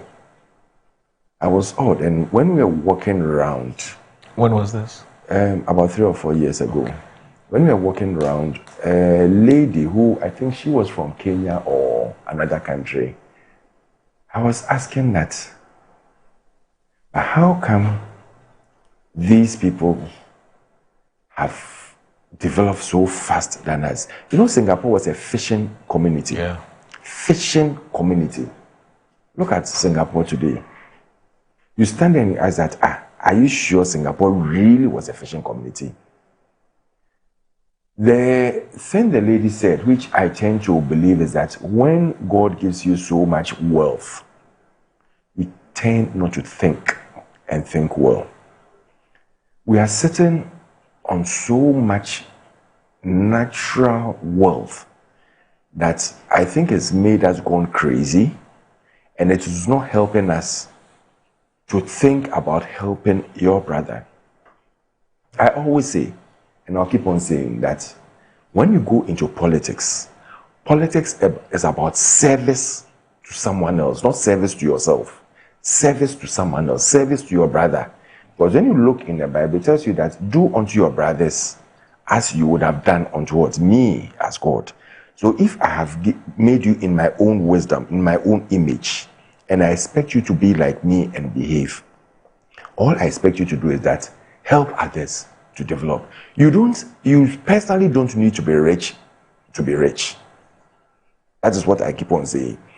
Let me develop 10 people to be rich, and me, I'll be rich. Yeah. Because those 10 people that you have helped and made sure that they become who they are today will not look back and say that I will not help this guy when they see him maybe walking on the streets. They can decide that, listen, someone will decide that, listen, let me buy him a house for what he's done or what he's turned me into today.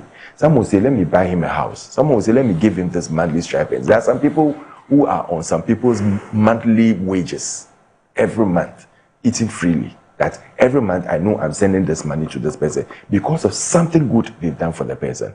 Why can't we help our fellow people? Why can't we help our fellow Ghanaians? And you know, whether we like it or not, these are things that lead into people losing elections. I keep on saying it.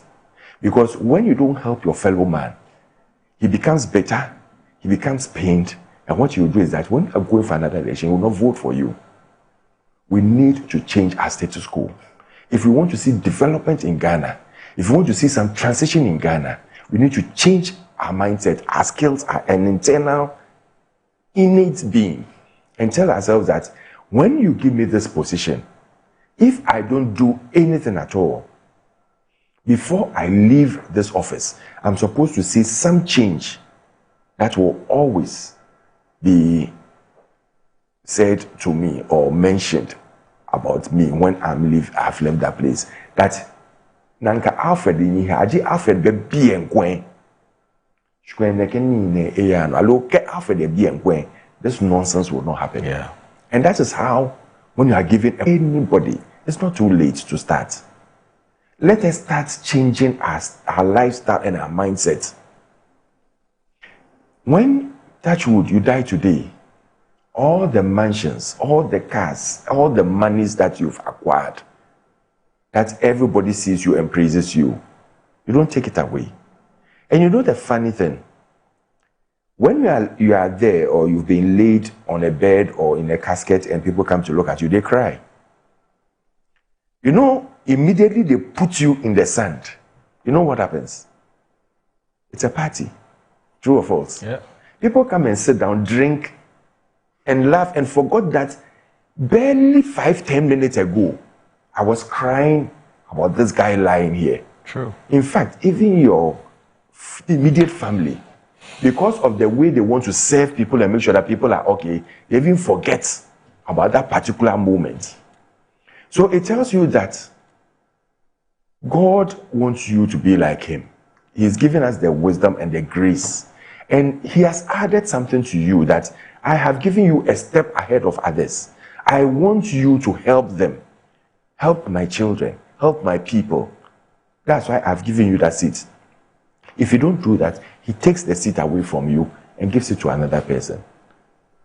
If you are a minister, if you are a president, if you are a DC, if you are even a servant of the people, a civil servant or a public servant, and that is why they use the word public or civil servant, not public or civil, what do you call it, millionaire.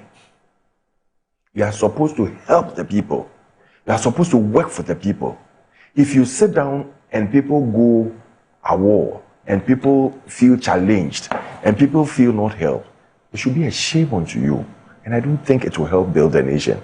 Let us leave a lasting legacy. Let us transform things and let our children come and say that during the era of this person, this is what happened. And we shouldn't be afraid to crack the whip, even if it's your brother, your sister, your child, your friend. One thing I remember very well, when I came from UK in the year 2000, I finished my studies and came down, and I was trying to get a job. My auntie got me a job at ADB. At that time, I had Stan Chartered and other places.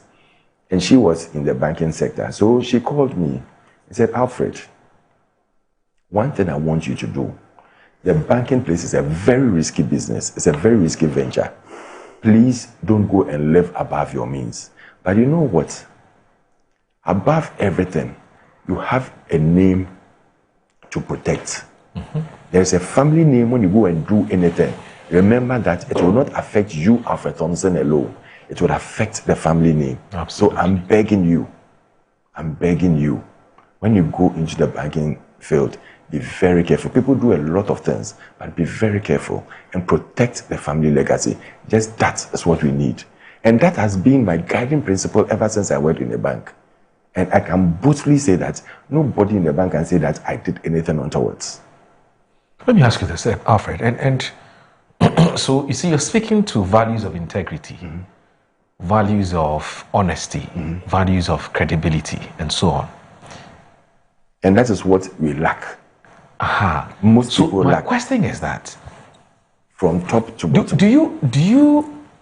Do you think the kind of society we live in, and we're still reflecting mm-hmm. on why we are not developing at the pace at which we ought to? Mm-hmm. Do you think this society rewards credibility, integrity, and that is, and so on? Do you think we reward people enough for these things? That is where I said we failed as a nation. It used to. Okay. But it gradually started changing. And it changed when the revolution came in. So the revolution, after the revolution, what started coming in democracy was, let's reward people who are loyal to me. And not to the state? Not to the cause. Or the cause, okay. Not to the cause, but to me personally. Because it shouldn't be about you. You are just one person leading.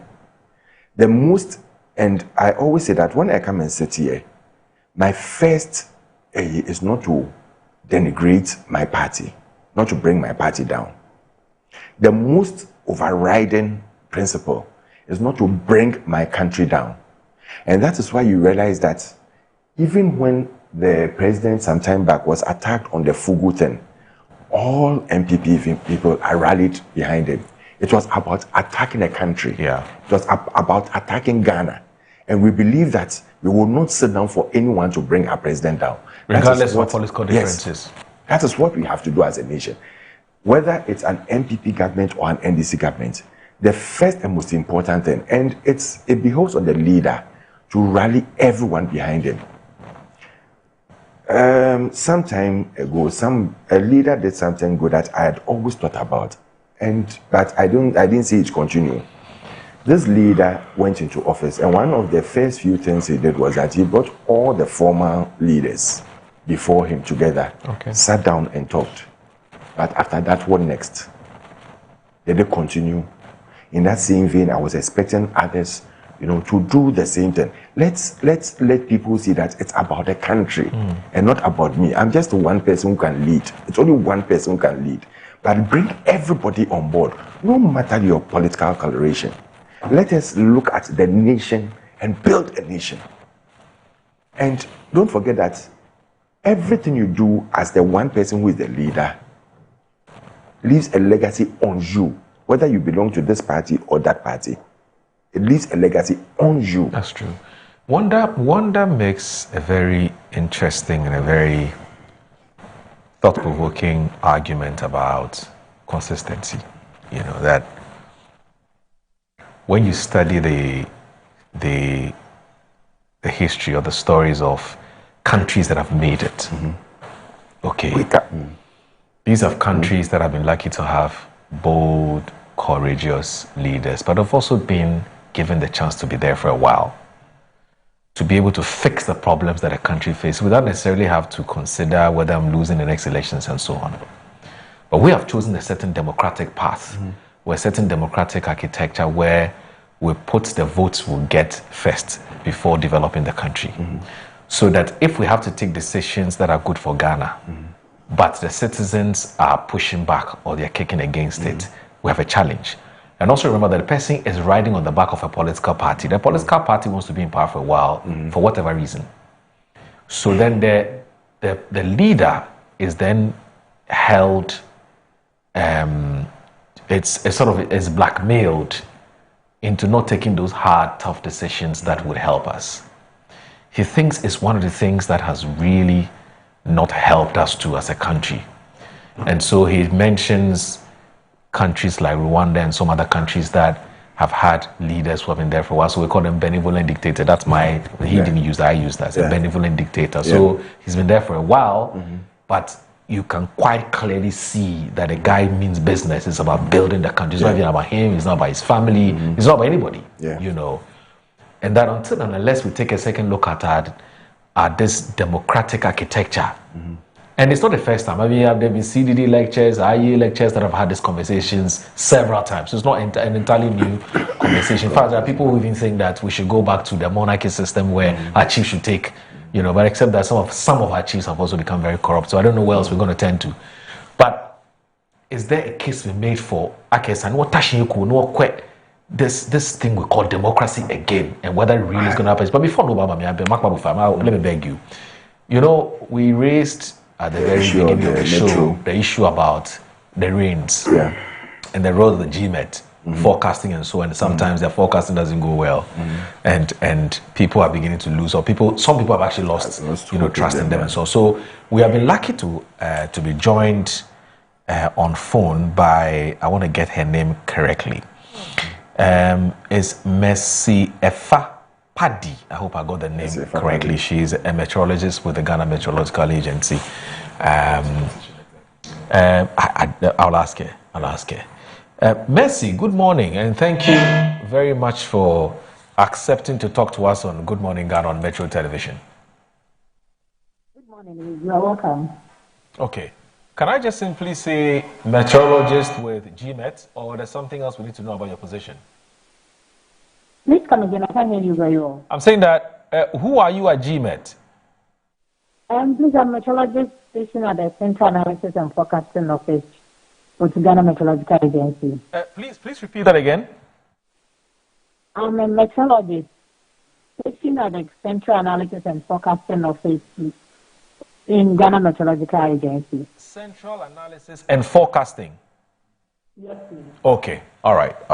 So what do you do at the Central Analysis and Forecasting? What's there? What do you do there? Okay. In simple terms, we generate the public weather forecast Mercy, sorry, Mercy, sorry, I'm struggling to hear you. I don't know that it's from our side or it's from yours, because I'm struggling to really hear you.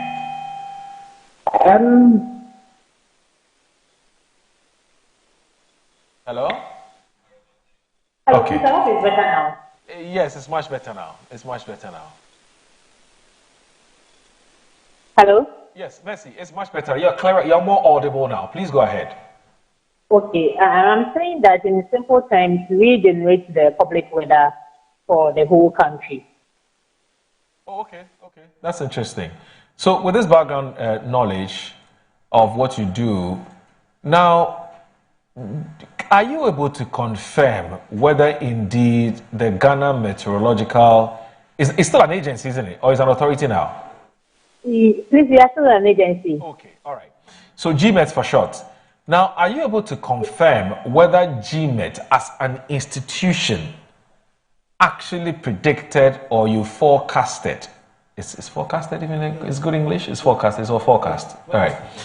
Whether you forecasted that the rains were going to come down heavily on Wednesday, so we should all be careful. Indeed, you said it was going to be heavier than what we experienced on Monday. Actually, it was supposed to be Thursday, which was yesterday. Actually, yes, yesterday. Yes. Are you able to confirm whether you said that? Because there's some information that was circulating on social media that you had said that Thursday was going to be massive. So we should all be careful. Did you issue any such any communication out there to the public? Please, I would say no. We didn't issue any statements like that to the public that we should expect any heavy rainfall on Thursday. Oh, you didn't? That's interesting. So, but I'm sure you also monitored social media commentary on this matter. Why didn't you come out with a statement to say, no, please, we haven't said any such thing?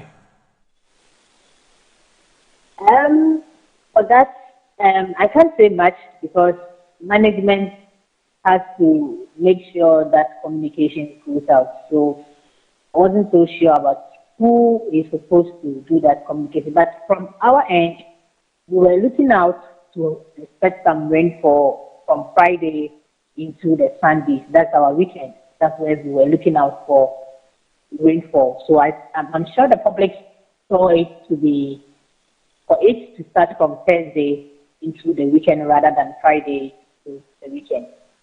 Okay, we'll talk about the forecast going forward. But yesterday when I was driving to work, and I don't know whether you noticed or you observed same, but there were lots of cars. I mean, there were lots of people who were not driving yesterday. There were not that many cars on our roads. And I believe it was because the information or the communication had gone out that Thursday, quote and unquote, Armageddon was coming. So everybody was staying at home, you know.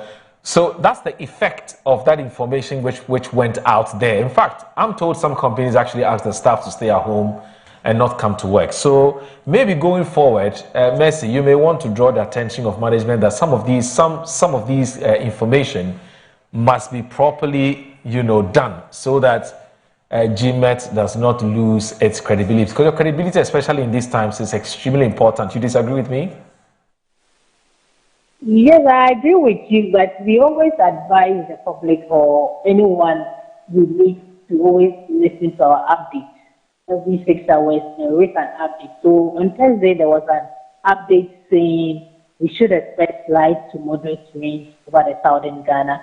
So a few areas will experience some rainfall, at least not the entire country or not area like Accra specific. So always there is an update. So we always entreat people or the public to always look out for our updates to know how the weather conditions are going to be for every 6 hours.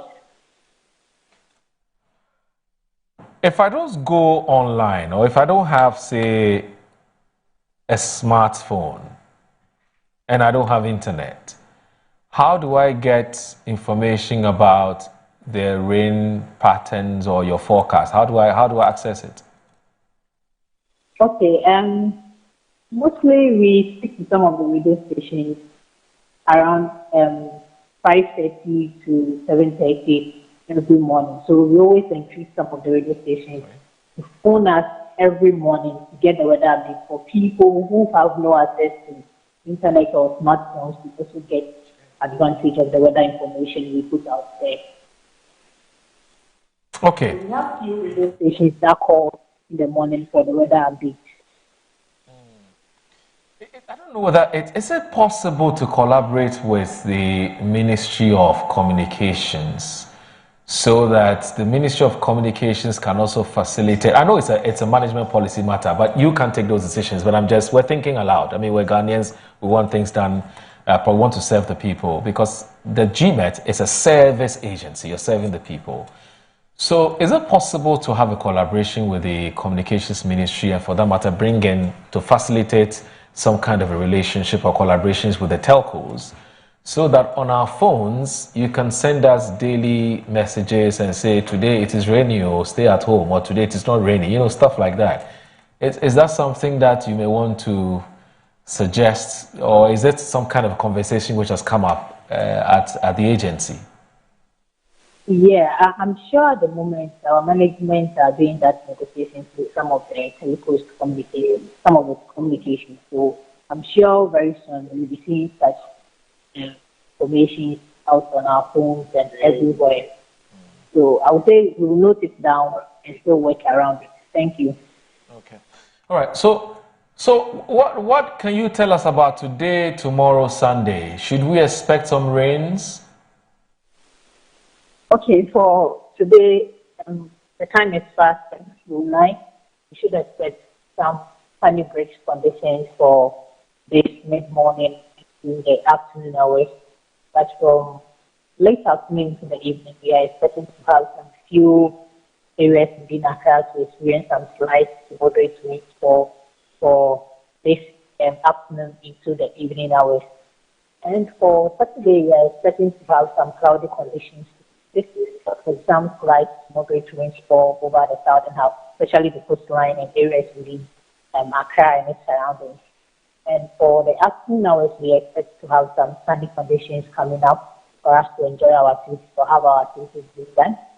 And for Sunday evening and Sunday morning, we expect to have some showers or some slight winds with some mostly cloudy conditions over the country. And for the afternoon period, we expect to have sunny breaks. So we'll be having the sun, a little, some clouds formations, which will support some rainfall activities for the Sunday afternoon into the evening hours. So basically for the 72 hours, we are expecting to have mostly cloudy conditions with some thunderstorms or rain over the southern Ghana. And currently, we are expecting to have rain over the northern half of the country. So this is what I can say for now. And we also advise the public to also follow us or call us to know the weather conditions. There will be an update for the next 6 hours. So at 11, we'll issue a new update to tell the public about the weather conditions. If there will be any changes for the next 72 hours, we'll come out to tell the public. So for now, this is what we are doing for now. Thank you. How do I reach GMET if I'm a Ghanaian who is watching Good Morning Ghana now and I'm looking for a contact number to GMET where I can call and ask what's up today? What's that number? So okay, we have our social media handles where you can get our updates. When you go to X, we have GMET here, and when you go to TikTok, we are there, and then to Instagram, you can also see Ghana Meteorological Agency. And to our numbers, our numbers are 2. One will send you to the airport, and we have the other one, which you can call in to verify for any information. Okay. All right. But I hope you have the best of machines, state of the art that you use in detecting or doing your forecasting, or you need some help. If you need some help, we can put it out there for Ghanaians who are watching us to come and support the Ghana Meteo Agency with some cutting edge technology that would help you do some more forecasting. Okay, for now we really need help. Especially we need infrastructures or some machines to get us to make our work easier and more reliable to the country. And to our number, you can call us on 050. Sorry? No, Mercy. Mercy, take it easy. I'm writing, so please take it easy. Yes, what's the number, please? What's the number? 050. Yes. 984. 984. 4. Another 4. No, 6700. Okay, so 050 984 400. No, it's 984 6700. 050 984 6700. Oh, 6700. Yes, please. Oh, 984 600. Okay. So 0509 84 600. Yes, please. The zeros are 3. Yes, please. The WhatsApp number. Yeah, so I mean 0509 84 600. Is that it? 878700. So is that? Can I send it to the number that? Oh, okay. Well, you please send it to our producer, so our producer will give it to us. That's Vanessa. Please do. Okay. Yes. So we'll do some appeal for funds for Ghana Meteo Agency and get some, well-meaning Ghanaians to support you with getting some machines, some state-of-the-art technology. Is that okay? Yes, please. Okay. All right. Thank you, MSC, for accepting to talk to us on Metro Television. We're grateful, madam.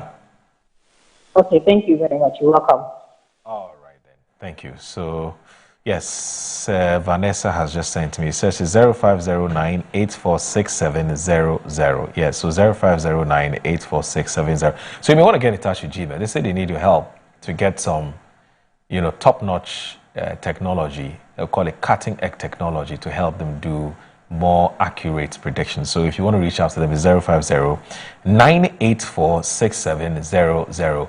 In case you also want to get some more information about the weather forecast, you can call this number. If you're not the type who likes to go online and do all kinds of things, you can call this number. So that's it. So yes, there's really nothing to worry about from today till Sunday. There's at least from GMET. From GMET, you have nothing to worry about. The Monday rains that you see is not going to happen. There'll be some slight thunder showers on Sunday morning, and that's it. Otherwise, we're fine. We're fine, according to the Ghana Meteorological Agency. All right. Sorry, Alfred, I had to truncate your thoughts. I'm so sorry about that. Yes, we're discussing Ghana, and I asked about whether you think that the kind of democracy that we have is also a challenge. Because he talked about bold, courageous leadership, but they would need some time. You see, I would say that we cannot use democracy as an excuse. Okay. You were put in place to come and serve a nation, not a party. Right. You were put in place to come and do things right for a nation, not a party. Right. Whether you get 50 plus 1, you get 60, you get less than whatever it is, it doesn't mean that you are supposed to serve just a particular party you belong to. The moment you go on the ticket of the party and you are elected, when you are elected, you become the president of everybody, not a president of your party. You become a president of everybody. That's ideally. That is how it's supposed to be. Yes. You put your party colors aside, and it becomes a nation, a national president. You get it? Not a party president. And so that is the first thing. Once you get that clearly in your mind, you realize that now you are serving a nation. You are serving people. You are serving God's people. You are not serving yourself. You are not serving your party. You are not serving your people. You see? And so you can say anything. I won't come to your party lines. So when you have a democracy. Other people like Rwanda, he used as an example. It's a democracy. The only thing that we have a challenges with is people putting their foot down. And if you want to get it right, one thing you have to do, and do clearly for everybody to see, is to first deal with the people closest to you. If those around you do something untoward, and you are able to crack the whip on them, the rest will fall in place. But if those close to your circle misbehave, do something wrong, and is mentioned, and you are not able to take a decisive decision to either punish or do the right thing, what happens is that others will look at you and say, okay, we know how to get him. That is a weak leader. And that is what makes a democracy become or go the wrong way. It is about a nation you are supposed to build. And I keep on using this word that you have to leave a legacy, because when I am president and I leave, they should mention my name, Alfred Kojo Thompson. He did A, B, C, D. We are mentioning Nkrumah's name today, not just because he gave us democracy or he led the democratic process. There were about 6 of them. But they are mentioning Nkrumah because when they gave him the chance to lead, look at the factories that he pushed to make sure that they are built. Yeah. Look at the Temamoto way that today we are now going to make it into a 6 or 8 lane road. How many years? Over 60 years before we changed it. It gives you that understand that this is a leader we can all go behind. I'll give you another example. Someone who wasn't president but was a great minister with a different. Colonel Benasco, do you remember him? Yeah. Very. Colonel Benasco will be remembered for how he brought about food efficiency in this country. And it tells you that you can be in a position where you would make that difference. When they give you a ministerial position, you should make that difference.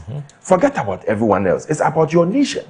It's about the legacy you are leaving behind. And that is the first and foremost thing you have to do. That is something you have to do. You shouldn't touch your life. You should touch others' lives. And so by the time you leave something. And that is why when from childhood, we've always been taught that, teachers, they get their blessings in heaven. It's not that they get their blessings in heaven just for heaven's sake. But we have had situations where some persons who have passed through teachers' hands have bought houses and cars for their teachers. Because they will tell you that if it's not for this particular teacher, I wouldn't be who I am today. Maybe they were going on a different path and the teacher strictly straightened them and has made them somebody today. And they recognize people for that. And that is why now we can sit in the studio and call people of Augustins, Kwabotre, Holy Child, all alma maters. And they come together and say that this is the legacy project we are doing for them. Right. It's because the school passed through them and they passed through the school. They have received something from that place. So if you are a Ghanaian and a true Ghanaian, and you have been given a position of a minister, a president, or even like the metro lady you are given, we expect her to give her very best wherever she is. Give your very best where you are sitting. I give my very best. He gives his very best. Democracy will be sweet and lovely. And when the person who is leading us shows us that I don't care where I belong, I'll crack the whip when you do the wrong thing. And I'll put people from all different walks of society in that position. You realize that people will start doing the right thing. And it will let us move from the self-aggrandization into a serving situation where people will now see that they have to serve to make this country better. But you see, Alfred, it's it's difficult, but it can be done. It's very difficult. I'm happy you're saying this. It's difficult. That's the reality. But it can be done. It's difficult because we are now having a mindset where the first thing people come and do is to acquire wealth for themselves. The first thing anybody will do. Now, you and me would say, and I'll come here today and say that, listen, we'll say that, yes, I'm going for a position. People would help me. Yes, people would help me. Those people that will help me, I have to make sure that I also help them. Yes, I'll help them. I'll help them in the right way, and I'll help them to acquire wealth. If you're a businessman, whatever we have to do to make sure that your business will thrive, we will do it for you. We have to do it. But we'll do it in the right way. We will not do it against maybe a backdrop where about 100,000 citizens are going to suffer. Like, I'll give you a situation where I said, go and build on the Odo River. Because you're a businessman and you help me come into this position. If I feel that it's going to obstruct the waterway, I said, oh, go ahead and build because you helped me come to this position. It is totally wrong. But where I believe that, yes, we need to support this man to get some facility at very reasonable rates to make sure that he is able to put up a structure and pay back. It's very critical that and pay back. And so we'll monitor you, we'll help you, we'll guide you, and we'll make sure that you make it. Because when you make it, I should be able to stand somewhere and say that through my good effort, A has made it, B has made it. So it's a difficult situation, but you also have to first and foremost know that you have a nation to serve, and you have people to invest in, and you have people to build. Let me ask you this, Wonder. The whole talk about cracking the whip, the whole talk about punishing people when they do something wrong, right? Whether the person is with your party or the person is not with your party. There's a certain view and there's a certain feeling that any leader who would do that, right, would be punished by his own party people. Now I'm listening. I'm building a point. We're punished by his own party people. Now this what I'll call hypothesis that you punish your own, you'll be punished by your party people. Is this some kind of a myth, or you think that's the reality that somehow our political parties tend to punish leaders who want to do the right things, rather than rewarding them and clapping for them and saying that, look, you are doing what ought to be done. And so whether I belong to party A or B, I will support you. Do you understand what I'm saying? Yeah. So, and it comes back to the point you raised earlier about the kind of democracy that we're running. And that's so, and I need to issue that caveat. You have not said democracy is bad. Yeah. You know, yes, I'm same here. You've not said democracy is bad. But it appears there are some weaknesses or inherent weaknesses within our democracy which we ought to tackle. Right? And to tackle that problem, we would have to start from within. Where political party members, sympathizers, or loyalists, or however you want to call it, rank and file, grassroots, whatever, would have to be made to understand that it's about Ghana first. So if you're a party person and you do the wrong thing, you must be punished. Okay? And he said, look, if the charity does not begin at home, you would then struggle. You would then struggle with that moral gut or moral authority to say you want to punish somebody else, because there's something happening within your own party, but because you are scared that either the person is a party financier, or the person is some chief who has sympathies for your party, or the person is some imam or some pastor or somebody who says, oh, as for me, two low catching Rollins, Kakani will be supporting the party, and so why must you punish me because I'm doing the wrong thing? And then the person would then decide that as for him or her, they will go around and make sure the party becomes unpopular. Because for them, I can banza. I have been supporting the party for a very long time. I have built on the waterway, and you've come to clear my building, and so on and so forth. Or I've gone to acquire somebody's building illegitimately or illegally. And the state says, look, what you've done is wrong. Give the land back to the person. The person is upset. I won't support the party again. And so on and so forth. You know, so our leaders fear genuinely that when they take the right decisions, they'll be punished. Even though Alfred has said, look, if you want to be a leader, don't just be looking at taking palatable decisions. Take the hard, tough decisions, even if your party will suffer for it. At least be remembered for something. But it appears that we're stuck in this. I'm punishing. I know all of us are suffering. Can't fear about punishing you. All of us are suffering. I'm punishing. You know, I mean, we're still reflecting on 1st July and why we're not able to get to the level at which we want to get as far as Ghana's development is concerned. Don't you think there's some there's some legitimate concern there. And you, I'm asking because the two of you are politicians.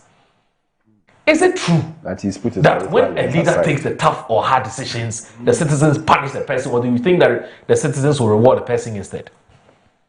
Well, what you mentioned is not only limited to politics. Right. It's a leadership crisis situation we're dealing with. Yeah. It's natural. That when people look up to you, they support you, they were there for you, and then suddenly you have now arrived where you have arrived, and then maybe some mistake from me, and then I'm punished. I remember in 2000, when Malamisa's issue happened, you saw within the MPP the uproar against President Kufuor for making one of his own scapegoats.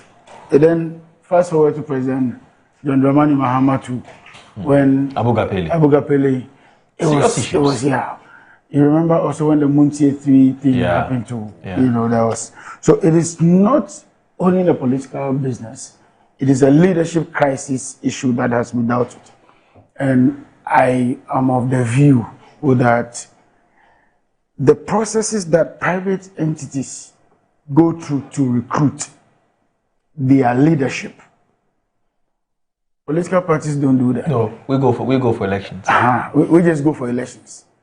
Surprised to see that the Constitution has, not the Constitution, I mean, some bylaws have provisions for who qualifies to be a director, say in the public service. But we don't have that for presidents. You want to be president, you just have to be 18.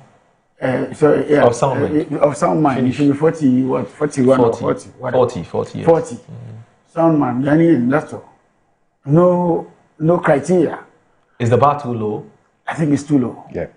The bar is very too low. It is. So no checking? No, it's very, it's so low. Anybody can get up and become a politician. It's so low, so much so that manage to do that. You can. So much so that we do not pay attention to how we recruit our members. You see, I used to tell people who go for Nook's position, and they are always shouting, political interference, political parties are. It's been there. It's into no change. Political parties recruit from those backgrounds. When I was Nook's president, I had people from the NPP coming to me, lobbying me to be MPP. I had also had people from the NDC lobbying me. I had to take a decision. Because you have to recruit your next generational leaders. And you have to be conscious with this. That's why people like PV Obindems joined the NDC. Because Rawlings took a deliberate step to poach some of those people. And so it's the recruitment process that is bad. It's a universal adult software. Everybody votes, everybody's entitled, everybody deserves something. I agree. But when it comes to leadership, where the lives of all Ghanaians are at stake, maybe we should put the bar a bit higher. And that's why I'm very excited for this Constitutional Review Commission job. They are trying to do something about the qualification to be there. Because you see, in the past, we've had some presidential candidates in the past. I don't want to mention them. Imagine any of them became president. With their state of mind, excuse me, when I say not mad, but ideas, the wisdom. The way they reason, their way of life. Imagine that one of them mistakenly became president in this country. Oh, I was talking about those who were speaking sense. Now I'm talking those who are talking about. No, some of them spoke sense, but we also have them. Those who are talking about very low. Yeah, I know. Very low. Anybody who has money feels like, okay, I can become president tomorrow. And I think that's one of the dangers, because those are the down sea that what did you do to be there? What do you have that I don't have? Because there is no disparity between who becomes who. Everybody, anybody, which I agree is fine. There's nothing wrong with that. But I'm saying I have the controls. People can get normal jobs and all that. But when you want to put somebody who is going to drive change, who's going to drive development, who's going to live, whose lifestyle and even his bit about life is going to affect other people, then you've got to be conscious. But Wanda. No. But Wanda. Yeah. Wanda, sorry for cutting you. Well. Are we saying that there's a direct correlation between say higher educational qualifications. I didn't talk higher education. No, because you see, I asked the question about whether the bar was low, because now, even if you've never stepped foot in class, you're just forced to have a sound mind. Yes. You are, as of right, entitled to contest to become president. Exactly. And you made a very interesting point that if you look at the way we're going, and if the status quo remains, we may end up one day voting for somebody who's never read nor written. Yes. Right? Yes. He's not lettered. Yes. But ticks the other boxes. Yes. So then we vote for the person. And then we're all going to be in trouble. Yes. Because the person, for whatever reason, is so popular that the people want him. Exactly. And I'm saying that maybe what I should be asking you is that if you had your own way to set a criteria for the type of leadership that we want, what do you think those parameters should be? No, for me, one of it is experience. In what? Leadership. Business? In your private life. What have you led before? What have you managed before? That's one. Yeah, that's one. For me, that's one. Okay. Number two, you should also be able to test your integrity. That's two. Your personal values. What are your personal values? Then we will have to talk a bit about what I would say exposure. Exposure in terms of education, in terms of your own personal development and growth. In terms of education, what do you think should be the least qualification? So it depends on what you're looking at. If for president, I'm talking president. No, all of this we're talking president. No. For the president, and so far we've had people, almost all of them, at least minimum university education. Yes. They all do have. No, there were some we also know some people who actually wanted to become president in this country. Who didn't have that. I'm not even saying I am not even saying that because of their education they should be put aside. Okay. No, that's not my argument. My argument is that yes, you didn't go to school, but what did you do with your life? Okay. Do you get what I'm saying? Let's say you didn't. Let's say you build businesses. Yes. Yeah. For instance, somebody like Steve Jobs, we are all told that they fell out of school, but they have something to speak for. They use this, and using this has nothing to do with just classroom, education. That's why I mentioned the word the exposure. Yes. And for me, that reflects the ideals of the country as a whole, and also makes people to aspire to get to higher levels. If the leader does not inspire confidence in the people he's leading, they never follow you. You may be rebel rousing, but just noise. But when they see the drive, they see the genuineness in the things you say and the things you do. What do you do in your silence when nobody is watching?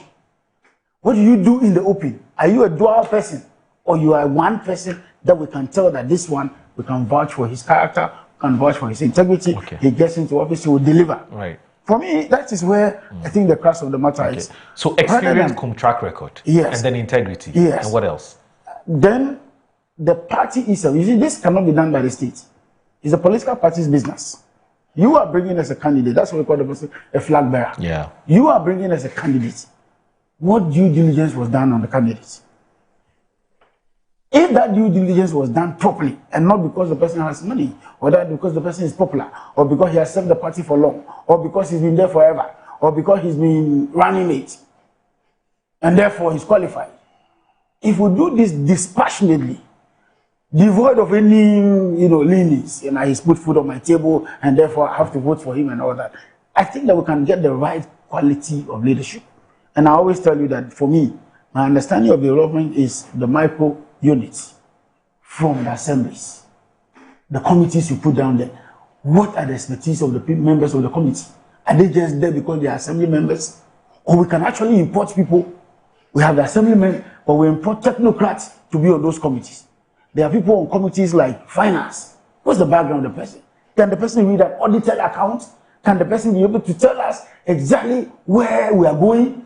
If you don't pay attention to the micro units, and you show up at national, you can have the best president. Nothing will happen. Because no president in his own capacity goes to the ground to do the job. Today there's flood. The people you see in the gutters, the people you see distilling the gutters, the people you see giving food or aid to the others are the ordinary people. What conscious step are we taking as a country to bring these people up? That's why I personally like the fact that those days we used to have what they call adult education. Yeah. We used to have a nanny in our house those days who didn't go to school. She knew nothing, even though we were going to school. So my parents enrolled her in the adult education program. With time, she could be able to read. She was picking up, because we're all there, they picked up gradually. That's what I'm saying. The country needs a conscious agenda on how you develop your next phase of leaders. If we continue as business as usual, everybody does what he likes. Everybody goes his own way. Okay, I want to go to school in Harvard. I want to go to the... Harvard doesn't make you... Like I said, Nicholas said, if you're a fool, you're a fool. School doesn't make you wise. So for me, this is where the crux of the matter is. Who is paying attention to the little ones out there? The councils, the zones of our development corps. What is happening at those levels? If you don't have any proper conscious steps to make sure all those units are working, having a regional minister or a minister of local government minister to oversee over 260 municipal assemblies and district assemblies is nothing. If the materials there are bad.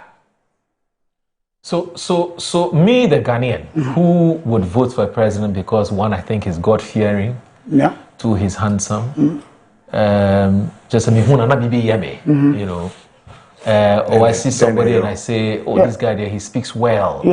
Or I see somebody and I say, oh, this guy, he's rich. You know, if he becomes president, I'm sure that I know somebody who knows him, can go and collect some of the money and so on.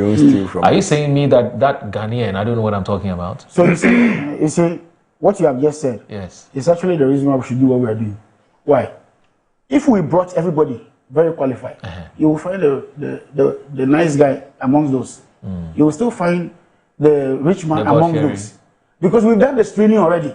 The ones we are presenting to you are all of quality. You choose from the quality. Do you understand what I'm saying? So it is not as though they will exist in a vacuum. Once the grooming is done from the ground all the way to the top, people go for elections based on political parties. Or maybe what they call private candidates or independent candidates, right?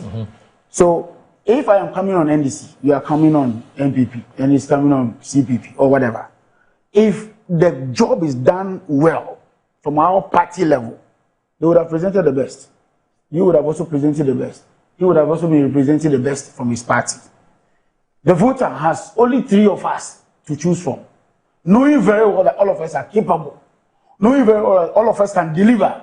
If you go looking for the aesthetics of who is nice, who is handsome, who has a white beard, it's not the problem. But it should be with substance. It is true, but you see, look at us. Yes. Even within the political parties. I agree. The key drivers of our information making, or our key drivers of our decision making, one of it, we say long service. So somebody can be, say, a women's organizer, or can be, say, a communications officer or whatever in the party, has served for, say, 50 years, or say 30 years. Now, what the person did or did not do, whether the person delivered on their mandate, whether the person did anything extra, for some reason, somebody thinks that, well, the person has served in the party for a very long time, so let's reward the party for long service. So the other things that you are talking about what's been the person's track record and leadership qualities and so on. By the time that's why I'm saying that a conscious effort to develop everybody. Yes. If you are an MP, and let's say you have, like my own constituency, you have a voter base of about 120,000 on average. And I have a conscious step that, look, every year, I'm going to organize training programs, exposure programs. Those in trading, this is how to do it. This is how we trade. Best practices. The world is changing very fast. It's not going to wait for us. These are the opportunities available for those. Why should the party be doing that? Huh? Develop yourself. Why should the party come and develop you? Why should I develop myself? You want to lead a party one day. No, hold on. I at that point. Yes. You have been given a mandate. Mandate to do what? Policy. Mandate to do what? Leadership. Mandate to do what? To deliver on the government promise. Is that not it? Yes. As part of the government promise delivery is human capital development. I agree with you. And I'm saying that let the agents at that level. Once everybody is developing, we are all making effort. I used to sell on tabletop. Today I've managed and I'm not selling maybe in the shop. Business is growing. The human person, the person called the human is developing. That is why even now at the UN level, we're not looking at per capita income any longer. Yes. We're not looking at development at GDP and also. level, and we're looking at Human Development Index, which means that the individual, when you were this and now you are this, what progress have you made? Health-wise, what progress have you made? Education, what progress have you made? Many other sectors of your life. That is the real growth. That is the real development. That is the tangible development you're talking about. Yeah, but, not building skyscrapers. No, and yet you have nobody to manage it. Yeah, I wonder. Listen, some years ago, are you suggesting that the parties must be intentional about building their own human capital? That's the business of it. That's the business of it. That's the business of it. You must be intentional. Some years ago, we used to say that, the NDC, we don't have lawyers and da. It's just a matter of time. In about 10 years, we have overtaken them. Today, they are crying. They're not crying. Why? Because the party was intentional. That's one. So that's what we can achieve in that area. What about the other areas? So I'm saying that if we are conscious, lawyers are helping the young ones to grow. Mentorship is ongoing. Businessmen are developing other business units. Many years ago, growing up, the most senior businessman I knew in the NDC was the man who owned ABC Waste, Eddie Annan. Eddie Annan, yes. Those were the people we knew as businessmen those days. Now, is it country something waste management? If that man, if that man did not pour himself in others, maybe he would have just gone with his wealth, his business ideas, because he was the first person. What Zoomlion is doing today in terms of waste collection, he was the first in this country. Town and City. He was the first to do it. ABC Waste, I think it's ABC Waste. Yes. Waste management company. Yes. So, and you see, for me, that is what leadership for me means. Not the skyscrapers. Okay, your issue is if the political parties train and improve upon their human resource or human capital, then the delegates or the kingmakers would have more options, better options, top quality options to choose from. So that you have a situation where somebody just says, well, because I've served the party for 30 years, so I qualify. Yeah. Because it would have been so competitive that you wouldn't even put yourself up just because you've served in some party position. Exactly. You would bring other things to the table. You are not just bringing your long service. You are also bringing your other contributions to the table. For me, that's where I define leadership. Not because I've been there for long and all that. What conscious step are we taking to bring all those people apart? Listen, in some countries of the world that we say are developed, Ghana, we sometimes have better infrastructure than some of them. Yes. Okay? In some of our areas, they look better planned than in some advanced countries we even talk about today. But why are they living better and why are they having maybe a longer lifespan and all that and conscious of their health and all that? Because of some of these things. Okay. There's a conscious step to develop every young one, bring everyone on board and all that. Okay. Today we're battling with drugs in the ghettos, right? What has happened to us? Yeah. If you come to my own place, for instance, it's a big issue and something we have to deal with. Who is dealing with it? What are our leaders who are in that space?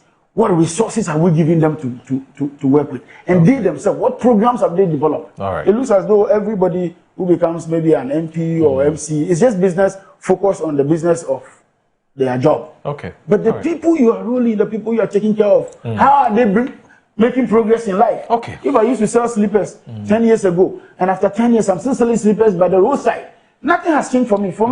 For such a person, he doesn't see any You don't development. think it's a tall order to do this? Because you're talking It's millions of party They say a journey of 1,000 miles That's the begins with a first step. step. Let the NPP do their job. Let we, the NDC, also do our job. All right. Let the people do their own. Okay. And then that will be great. All right. To the top. So our viewers today, we're doing what we call a special edition of Good Morning Ghana. We're reflecting. We're trying to figure out why is Ghana not moving at the pace at which it ought to move? Yes, that is not to say it's a basket case. We've made some steady progress. That's true. We have some successes that we can look back and say kudos to ourselves and pat ourselves on the back. But we're also saying that there's a lot of work ahead. And one of my guests, as you just heard him, Wanda Madilo, is saying that, look, one of the things that we really ought to have a conversation about has to do with human capital, and that if we don't develop the human capital, we're not going to go anywhere. Because I brought up the issue of our leadership, and I related that to the type of democracy that we're practicing. And I made a strong argument that the kind of democracy that we're practicing tends to blackmail our leaders. It makes them ineffective. So they want to take some tough decisions. They're struggling because they fear the people will punish them for taking the right decisions. And Alfred, who's the MP with the MPP rep, said no.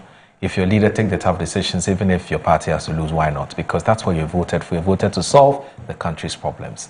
Wanda Mandela also agrees and says, look, take the tough decisions. But if we want to get the type of quality leadership that would take decisions that would not, that they won't hesitate and want to look back and look at all these electoral consequences, then it means we need to start from the base, from the unit. We need to breed, we need to grow, we need to develop the kind of leaders with the requisite with the requisite capacity to be able to take these kinds of decisions, because that is what we have lacking.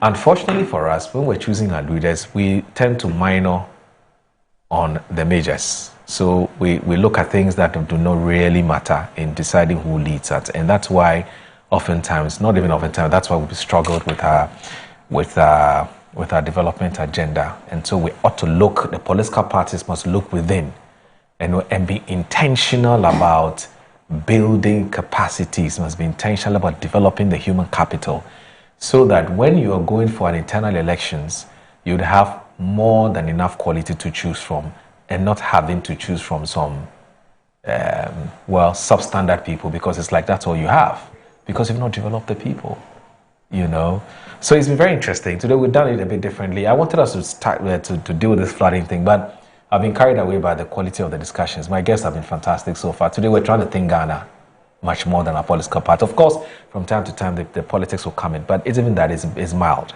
We ought to figure out what the problem is. And then once we know what the problem is, then, because once you identify the problem, that's 50% of the job done. The rest of the 50% you can prescribe what the solution should be going forward. Let me read. There have been many Ghanaians are really enjoying this conversation we're having. You people have no idea. Now, let me read some messages that have come through. But before I do that, let me say that, let me remind you to continue to discover I'll come to you. Because you're giving me enough sure. I'll do that. Discover MNC Group Global. It's your number one partner in minerals and food commodity trading, real estate development, general logistics, procurement, management, consultants, investment advisory, import and export. We have headquarters in East Legon, Accra, Ghana. We also have head offices in Dubai, Hong Kong, and also Guangzhou in China. Johannesburg in South Africa, Virginia, USA, Aris in Italy, and also Hanover, Germany. We connect markets that drive business growth with tailor-made solutions that will meet your needs. Trust us to maximize your value in every deal. Reach us on MNC Group at mncgroupgh.com or call 0302-998-246 or 026-5505-337 or 056-103-2252. MNC Group, totally reliant. So, our viewers who have sent us message on this number, 055-863-9114. So 055-863-9114. So share your views, your opinions, and also your contributions. And also send those interesting and very powerful videos that you've been sending us about your community challenges, the challenges within your community. We'll put in some of them now. You saw the one we played earlier about the Odoko Dansoman junction, where we're told the place is so flooded that people were complaining about some development issues that have created a flooding. We played that video, and maybe at the tail end of the show, we'll play that back. But this one says, Moro, good morning. Yes, that's it. That's the. I'm not too clear about that particular, because I'm not very conversant with the Doko Dansoman area.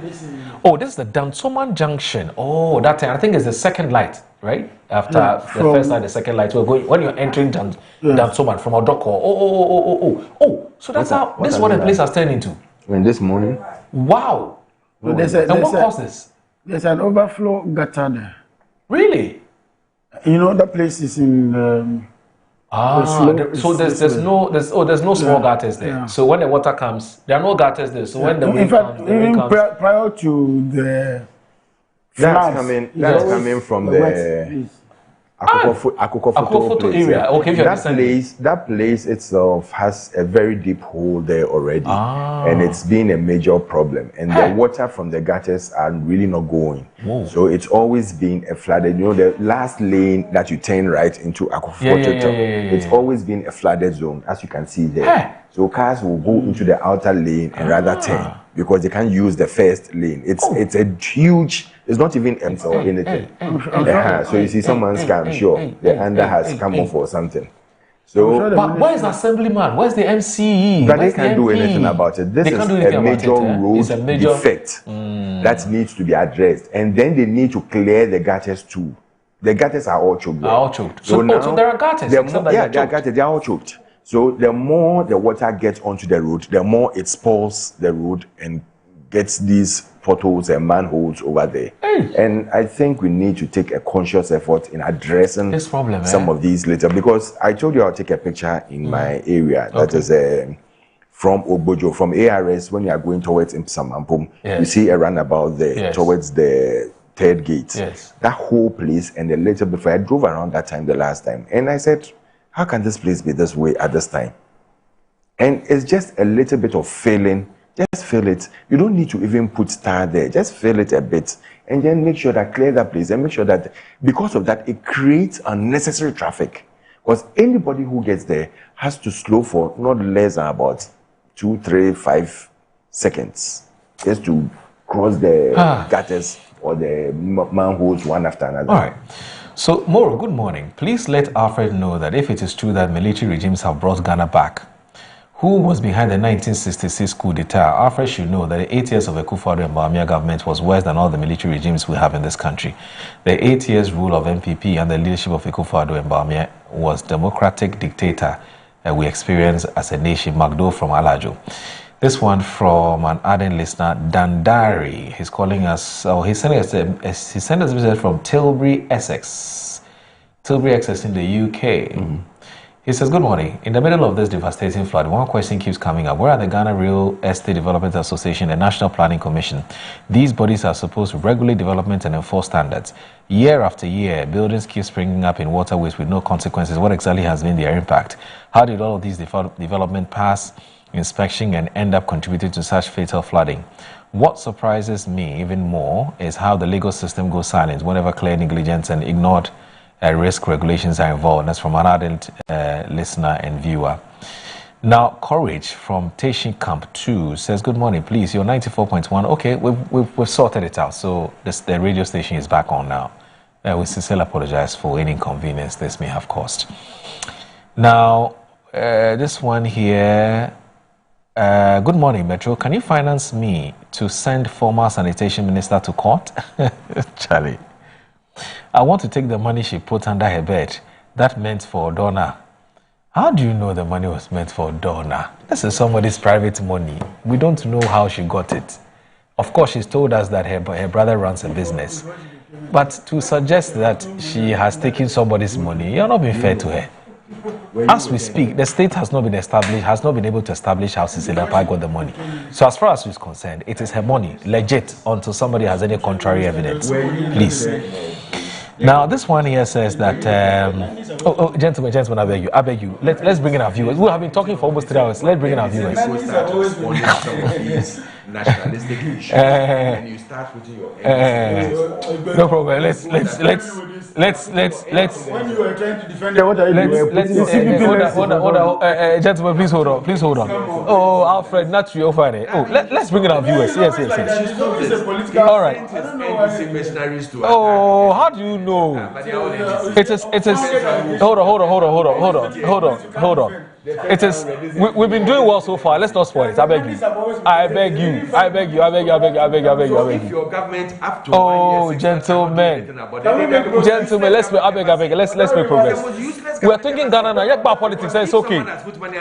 Oh, I shouldn't read my people's messages. When you send a message, you want me to read it? No, but we'll give you time. For now, it's their time. We'll give you time. Yes. And this one says, oh, well, gentlemen, I beg you. Let's bring in our viewers now. Let's respect them. They've sent us messages. So don't respond now. When I'm done, yes, I beg you. Hey, Mr. Dekra. Relax, Alfred. It's time for our viewers. I beg you. When Alfred says, but he wants me to read those, somebody has said, he didn't want me to read. Once in a while. Yes. Ocho 333. Ocho 311. Hello 113. All right. So it is very nauseating and disgusting when one listens to MPP members trying to lecture the NDC on how to govern. What was the scoreboard or the scorecard of the MPP in governance? Was it not total failure, junk status? They should stop disturbing our ears. Asanko in Santa Maria. This one is fantastic. Did Nanado crack the whip on his ministers when he was... No, he's not talking MPP NDC. He was talking generally. Please, I don't know why everything has to be politicized in this country. Anyway, Chief Aliu Muhammad from Domi says, Bonjour, Alhaji Moro. Extend my greetings to Wanda. NDC government is doing very well. Ghanaians are proud of Reverend Minister JDM leadership. Chief Aliu Muhammad has been talking. And Maxwell says, good morning, Mr. Host. I'm listening to your morning program. This is my contribution. As a nation, we are all sick in the head, and the leadership is a reflection of the people. How did we get here? Why do we choose... How did we get here? Can't we make a decision once and for all to deal with the menace of flooding? Why do we choose leaders? Our problem is leadership failure and followers who have been blinded by political colors. Until we change our ways, we'll continue to suffer from the consequences of the flood. People have even started politicizing the flood. Oh, our homeland Ghana, I weep for you. That's from Maxwell.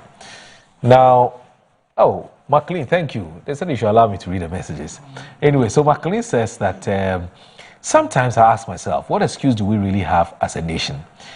There was a time when South Korea was poorer than many African countries. They had few natural resources, faced water shortages, and struggled to rebuild after the devastation of war. Yet, instead of surrendering to hardship, they chose resilience over excuses. Today, South Korea is one of the world's most advanced economies. Now look at Ghana. We have been blessed with abundant natural resources. We possess everything many countries can only dream of. Yet, decades after independence, many of our communities still struggle with access to clean water, good roads, reliable electricity, quality healthcare, and decent schools. The painful truth is that our biggest challenge has never been a lack of resources. It has been our inability as a nation to consistently transform those resources into lasting development. History has shown that countries are not made great by what lies beneath their soil, but by the vision, discipline, sacrifice, and leadership of their people. If South Korea could rise from poverty and scarcity to become a global success story, then Ghana has no reason to settle for mediocrity. We owe it to ourselves and to future generations to demand better, work harder, and build a nation that reflects the enormous blessings God has given us. Our destiny should be determined our destiny should never be determined by our excuses. It should be defined by our resolve. Seshi, that's Marklin Desmond from Seshi also. Yes. Most of them are political. So this one here from Musa Abatwa in Asawase says, you raise critical issues that's going to be very, very difficult because of our politicization of every issue in this country. If we want to crack the whip deeply, your opponent will capitalize on that to gain political advantage. The release of 350 million cedis for flood relief by President Mahama and his economic management team deserves commendation. It reflects leadership that prioritizes the welfare of Ghanaians. National disasters should never be politicized for cheap political gains. Let's support the relief effort to encourage the government to do more and focus on lasting solutions to prevent future flooding. Holiday greetings to Dr. Amo Bafo, aspiring National Vice Chairman of the NDC. Reverend Eje, who is the PNC, says, good morning, Moro, and your panel. There's something I want us to take note. It was believed that yesterday and today could have been worse, but after Thanksgiving service, it seems we have had an intervention somehow. I attended the service at Ikuapem South District from the church. All the officials moved to the mosque, including our MP, and the prayer centered on Thanksgiving and intervention by God in future occurrences that could further destroy our dear nation. More, let us all rally behind the president to move the nation forward without partisan propaganda politics. Stay blessed. And it says, more, touching education is not only in classroom, but experience in life. I have seen professors that lack common knowledge on how to deal with situations and human relationships are zero. Such people can't be president, but because of the big names, we normally follow them. In fact, leadership depends on character. Hassan from Accra says, bro, please ask if Alfred in ATL Sonado and his boss, Bamia government, does he remember one of them being punished for stealing and wrongdoing? Okay. Carlos from Ododo says that I agree with what Alfred just said about attitude. That has always been the character and leadership style of Mahmoud Bamia. He often appears not to hear anything, see anything, or take decisive action. He has not been able to crack the whip, and that's why many people under his leadership allegedly went way forward. They were accused of embezzling state funds without receiving any strong public condemnation or disciplinary action from Bamia. But Bamia was not the president. He's the vice president. He's not the president. Please, let's be fair to him. And he says, even now, while they're in opposition, that attitude seems unchanged. I believe this is a poor leadership approach. If Alfred has such valuable advice to offer, then he should redirect it to Bamia. And he seems to say they can reflect on it and improve. Carlos, and I say, God bless you. Now this one, oh, let me. I want to finish the verse. Otherwise, I'll follow you. I'll read the messages. Isa from Tema says, we are not serious in this country. How can you see such unexplained money in government officials' house and let it go just like that? MPP, stop talking. Isa from Tema sends this message. And then I want to end with this one before I bring in before I bring the two of you in to wrap it all up for me. There was a man who... Okay, so Alhaji Abbas says that, please tell Alfred that we are highly impressed with the submission this morning. That's indeed the way to go for the leadership of this country. Thank you. Shalona Fancy. People are attacking me. So, gentlemen, we have to go. It's actually 10 o'clock. You've been we can continue next week. You've given 2 rounds. Otherwise, you've given me 1. Otherwise, they will take. You've given him 2. Yeah, you've given him 2. You've given him 1. No. Before God and man, you've given 2 rounds. Yeah, you've given me only 1. You are not being fair to me. But I recall, Master, you are not being fair to me. It's only 1. He spoke so much. Then you came to me. Then you went back to him. And now you haven't given me the rest. I don't think you are being fair to me. You see how they behave in government. To be fair to him. You see how they behave in government. When will you be? Yeah, I'll be very glad. Sure. Thank you very much. Okay. You see, Moro. Yes, sir. I believe that when people are listening to us, they should listen in total. Not take some and leave some. This whole debate or this whole expressions we are given this morning is about being nationalistic and not putting on a political coloration. So we take the regimes, and I've tried to be very, very liberal and not making sure that as much as I have examples to give through political lenses, I have been very, very open and straight to the point. Let's touch on things that we need to sit down and reflect on. And I keep on saying that if you are a leader or if you are running the nation and you don't reflect on some of the things you are doing, you will end up failing, whether you like it or not. He talked nicely about human capital. Human capital should intentionally be done. Okay, so I beg you, we need to take a break now. I'll come back to you. We need to take a break now. I'll come back to you, don't worry. Just a break. We're not close. We're just taking a break. You don't need to come back. So we'll take a short break. We'll come back and get him to wrap up. Hey, I used to You're watching Good Morning Ghana on television. The man is saying that you don't need to come back to me. Can you Because whatever you say, I'll respond before you go. Yes. That's the issue. You respond to what?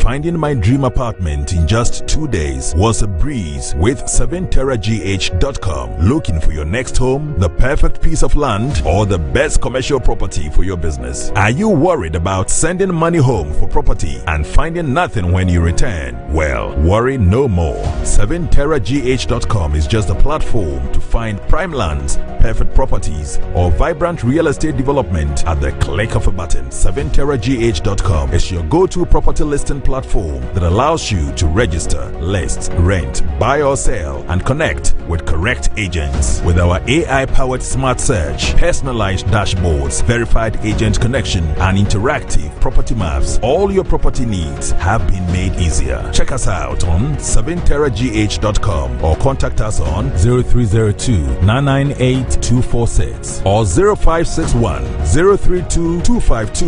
7teragh.com, powered by MNC Properties.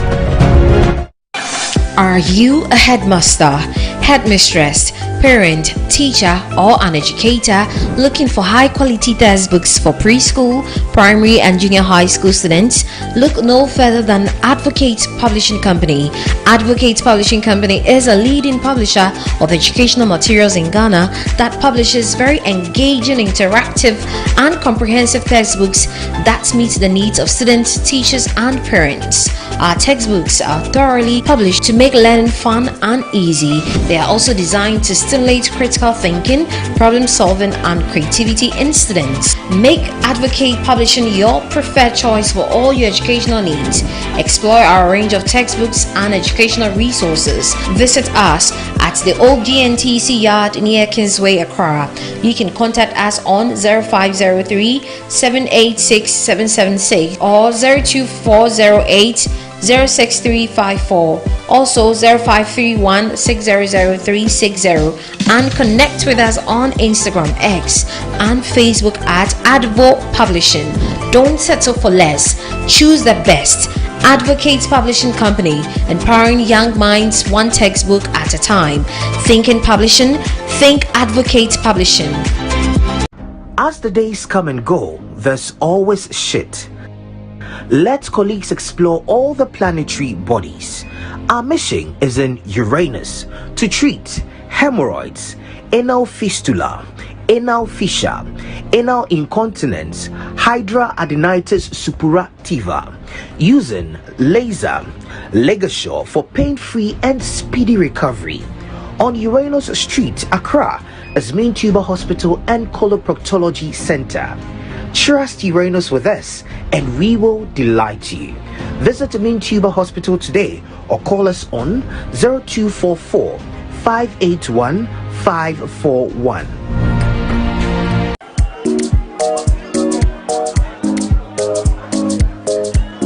Madam, I'm looking for Abena. Abena, there's someone looking for you.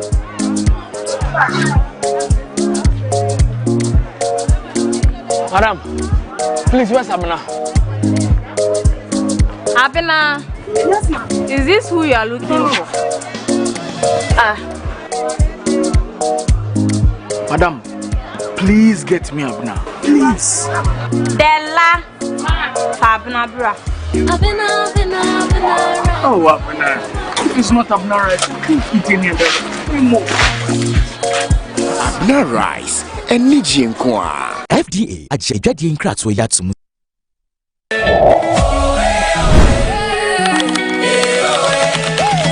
From the day you were born here in this place, you belong. Score your dreamland with us this World Cup season. We guarantee genuine lands because Ghana deserves nothing less. The future is secure when you invest with Estate Masters. At Estate Masters, we make every transaction smooth, transparent, tailored to you. From Kaswa to every corner of Ghana, we are here for you. Strengths are people, just like the Black Stars. Together with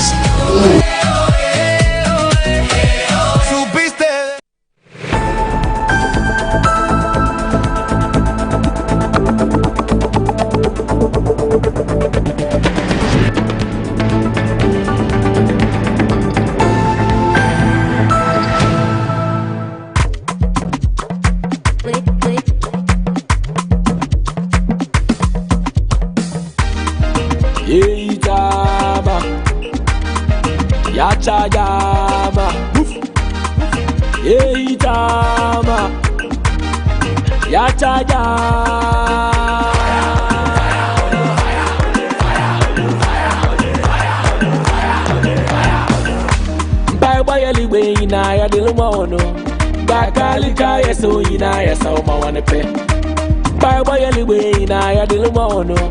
Kakalika, so in I saw my one blue.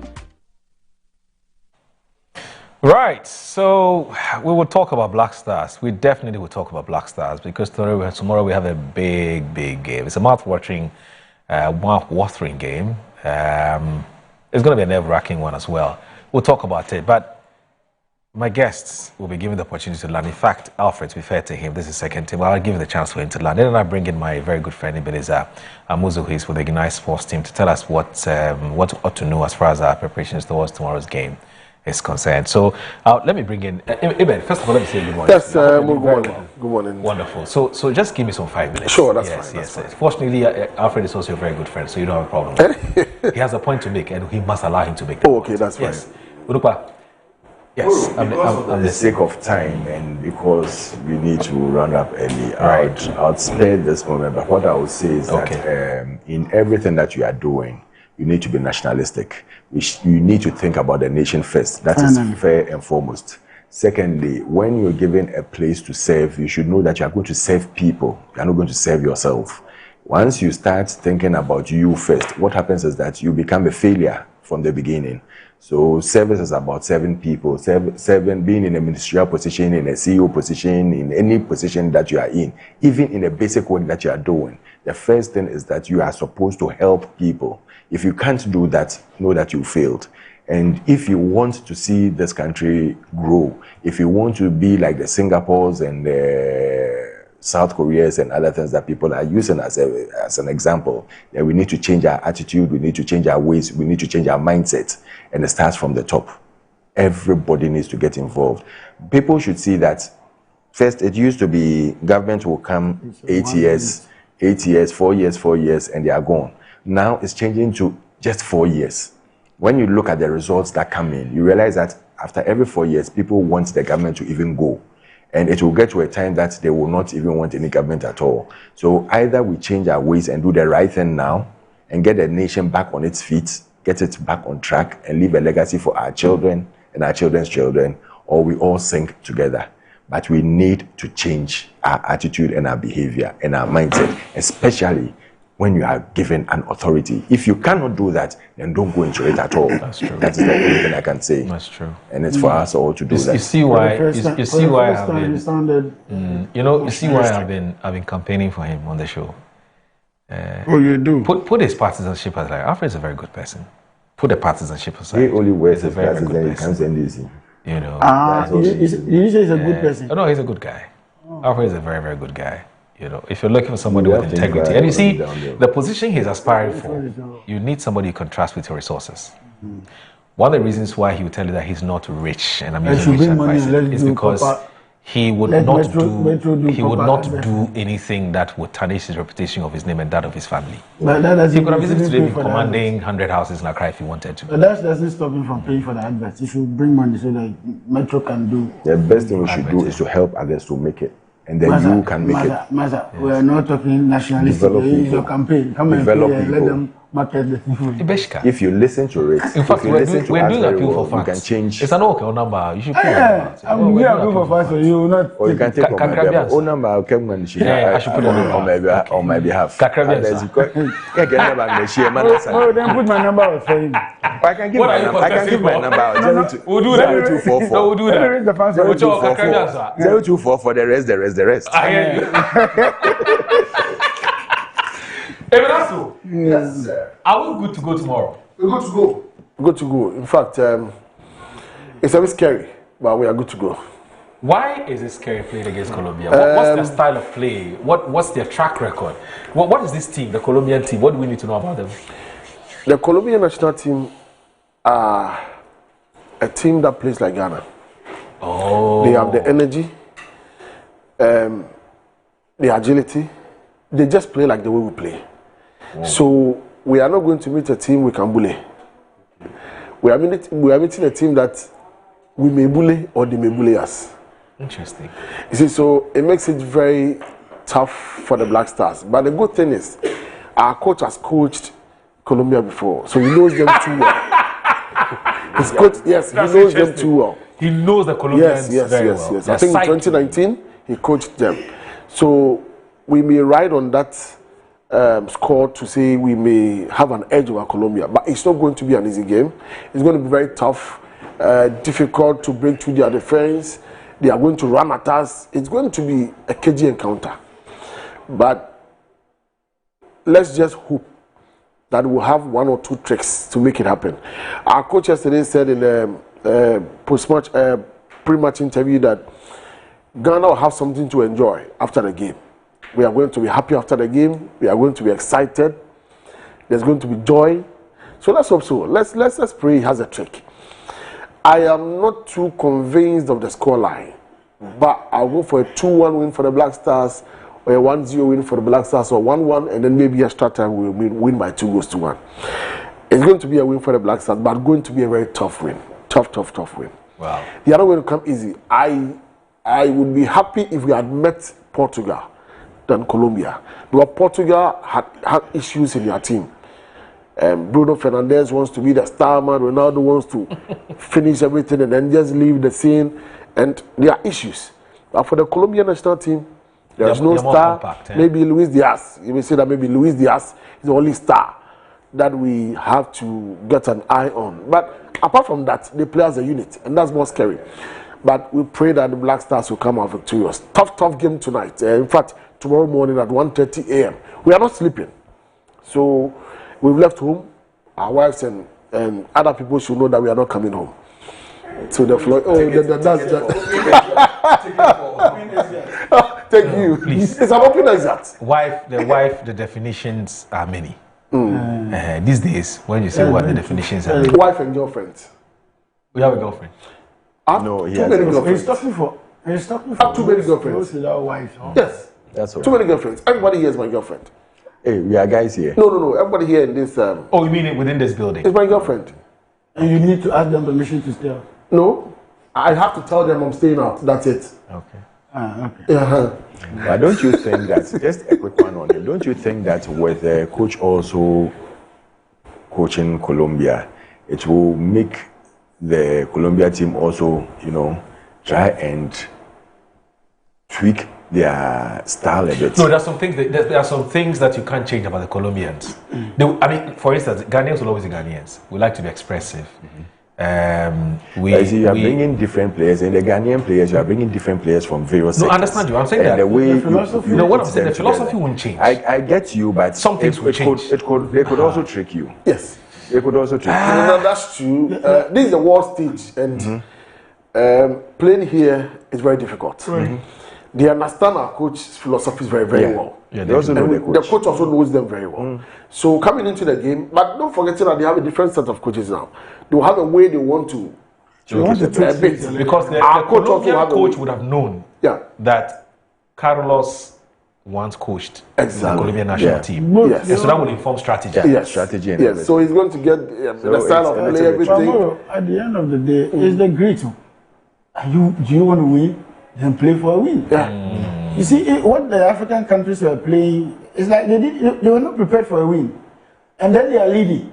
So there's no agenda. But if you know that you are going all gun blazing, you don't play 70th minute and then you are collapsing. How can you score but here's the point there, because you see, when you look at our game against Croatia, we obviously didn't come. We didn't want to win. Yeah. We were sitting back. It was quite clear that we didn't want to win, and so it then influenced the way we're playing on the field. But if you have the grit, you have the determination to win. It's in fact, Cape Verde. That's what I was saying. Cape Verde this far. Sure. They don't have any special players. Yeah. The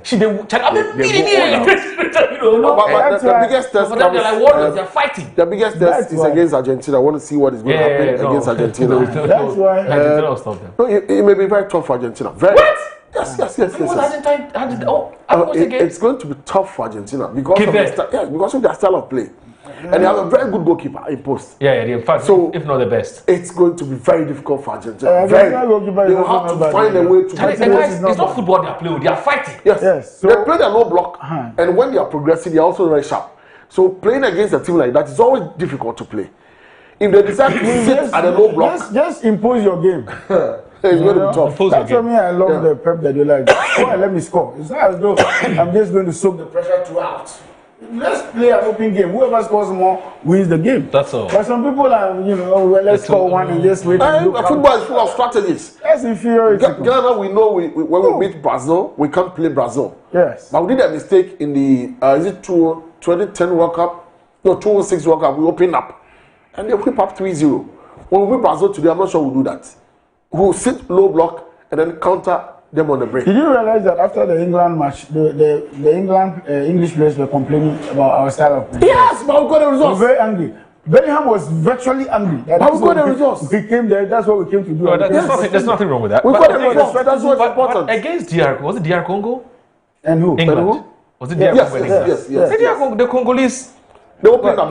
Former Zaire, Yeah. They went all out. They didn't do low block. So what was the results? What was the results? Well, but even that England struggled. You watched that. Yes, in but fact, first half they were leading England by 1. Exactly. So let me ask. So if you sit back all the time, how do you score? But the thing is goals. Yeah, but we didn't sit back. At this play, no, we didn't at this sit back when stage- we came up against Croatia. No, at this stage, so every stage on the strategy, Yes. at this stage Yes. is a knockout stage. Yes. You score So more go and goals. score. Go and score. If you go there, you want to sit back and you don't get a goal, and the game goes to extra time. And normally when you sit back, you rather lose more energy because you have to be running plenty. Yes, and They weigh you down.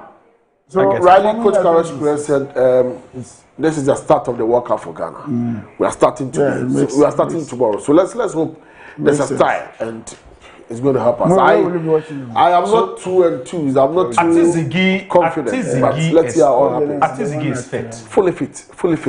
But I think he's still going for Benjamin Asare. He's still going for Ben Asare, yes. Okay, he's still going for Benjamin Asare. I see. That's interesting. So where are they now? They're in Kansas. Yes, Kansas City. Kansas City. Yes. All right. So will you be watching the match? I'm interested. Is he? Where will you be watching the match and with whom? Oh, I'll be home. You can't watch it at home. Why? Or I'll call you to come out. It's 1:30. I will call you to come out. 1:30 a.m. Tomorrow we'll be out. You be out? Yes. Why? Stay out. All of them have been out. I love the big stage. Why are we all forcing for the Why are you laughing? for that exit? If I are fighting for exit Again, 1, 2, 3, say you be out. What was 1, 2, 3? You come out, but just be a good boy. That's it. This is what I can Everybody say. comes and says 1, 3, 3. What I can say to the Black Stars. Anyway. What I can say to the Black Stars is that this week has not been a good week for us. With all what we've gone through, I think they should be able to crown our efforts because I always say that football is what brings the country together. The much more they win, the more united we become. At this point in time, with about 33 deaths and the flood and everything that has gone on this week, the best thing they can do for us tomorrow dawn is to make sure that they crown their efforts. We trust in them, we believe in them.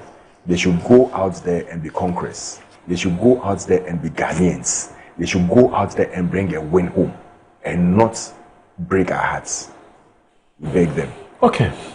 Onda, what are your expectations ahead of tomorrow's game? I'm very positive. I've never turned my back on the Black Stars. Even the very difficult days in 2014, 2015, 2016. We've always been there for them. Our prayers are with the players. I just want us to go out, play and win. Anyhow, anyway, play to win. Let's be aggressive. Let's go for the balls. Don't be dodging balls and passing back. You know, all these back passes and all that. Just go. Let's go. Yeah, you may not have the men to do it, but if you don't try it, you can't say that you didn't get it if you don't get it. So let's try it. For me, I think that will be fun to watch. Okay. Colombia is beatable and we will beat them. All right. I predict a 2-1 score. I want to thank Ghanaian men for selflessly helping to rescue the flood victims this week. In fact, we need to appreciate them for all their relentless efforts to save lives. They came through for us. We're grateful to all volunteers. In fact, Ghanaian men are showing what they are made of. Heroes, kudos. That's from Mama Adelaide. We're here. We're heroes. We're here, Mama Adelaide. We're here. I didn't hear from Kojo today. Kojo, no, it means he decided not to worry you. Yes, decided not to worry you. Today he's giving you peace. As you mentioned him now. You write before you go off. So good day to all families in Accra affected by the floods in the last 2 days. You are not alone. Ghana stands with you. Stay strong. Help is coming, and you will rebuild. We're praying for your safety and strength. God bless you. Greetings to Honorable Zuri Wilfred, DC, Kintampo South. And this one here. Now, when you send us a message and you don't add your name, I'm sorry, I can't read it because I don't know who you are and where you have been texting us from. I'm so sorry. Good morning, Metro TV. Ask the NDC man, Dr. Okoboy and Honorable Benaiku, who should Teshin people have to vote for? Okay. I'm even surprised I read this because there's no name. This one here says that, okay. All right. Let me do this. Let me end the show with our ongoing predict and win with Metro TV, Original TV, and Original FM. So predict the score before kickoff. Text to short code *920*192#. Okay, so take it again. *920*192# and stand a chance to win amazing prizes, iPhones, and many more. So far, 3 iPhones have been won and more than 20 other consolation prizes. The next iPhone can be yours. Now, these are the steps to predict includes step 1, dial *920*192#. Step 2, predict score. Step 3, choose quantity. Step 4, mobile money payments prompt. Step 5, prediction confirmed. So, Colombia versus Ghana, predict score, send, and win the next iPhone only on Metro TV, Original TV, Original FM. Follow us at Metro Digital for details. So there's the Metro TV, is a Metro TV, Original FM predict and win competition. Just dial *920*192# and stand a chance to win amazing prizes. iPhones. Yes, like we say, don't lose guard. Anyway, gentlemen, thank you. I have one short code. Anybody who wants to support my cause can pass through Moro, and I'll call you back. Yeah, no problem. And thank you gracefully. That's interesting. He's now coming home. And thank you gracefully. He's now coming home. When you pass through Moro, I'll call you back and thank you gracefully. Okay. So that you recognize that I've seen you. Jennifer has been applying for this role. Are you give her? She's been applying to become your finance officer. So that when somebody wants to contribute, you can send it to a number. I've given it to Moro. The two of them, Harriet I've given it to Moro. I don't want to give them Moro's line is very busy. I don't want to give them. The ladies are more effective. No, but you are the best. You are here. Moro is the best. Yes, boss. Anyway, so we're winning tomorrow. Head of fundraising committee. 1-0, 2-0, 3-0. Head of fundraising committee. Are we winning tomorrow? We are winning 2-1. 2-1 tomorrow. So that's my prediction. 2-1 win. 2-1. Yes, 2-1. 2-1. Yes. 2-1 win. Yes, I believe so. We can. We'll be here on Monday. Ghana is winning 2-1. I'm going to try. What's the short code again? I'm going to try and bet on it because he says *920*192#. It means you don't agree. You don't agree. No, we are winning 2-1. No, we are winning 2-1. I'm taking this 2-1 to bet. Yes. Okay. So it means that I agree with him. Yes, we are winning. We're winning. We are winning. We are winning. Okay. No betting tax now. We'll call you. Oh, we are winning. There's no betting tax now. It's a bit difficult, but we win. It's going to be tough. But we will win. He wants to bet. There's no betting tax now. There's no betting tax. Because so far, it's only Morocco that has gone through. Yes. And Ghana is a gateway to Africa. Ghana will go through. We are a gateway to Africa. And many of them played well. We are going to show them the way today. Don't worry.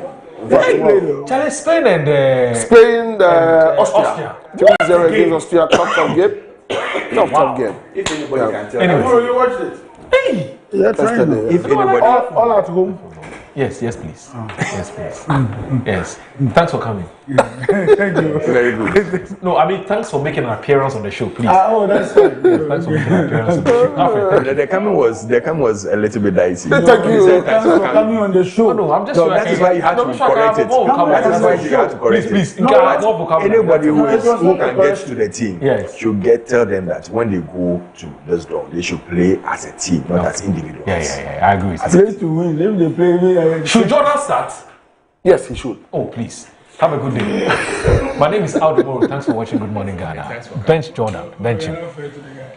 10 million lashes, but I no cry. 10 years burial, but I no die. Take what's rightfully mine. Take what's rightfully mine, but at aside, you don't know me, you for cuckoo. I said this head bigger than your duku. Stubborn Academy, we like to shoot too. One bullet, I say chale, it go make you poo poo.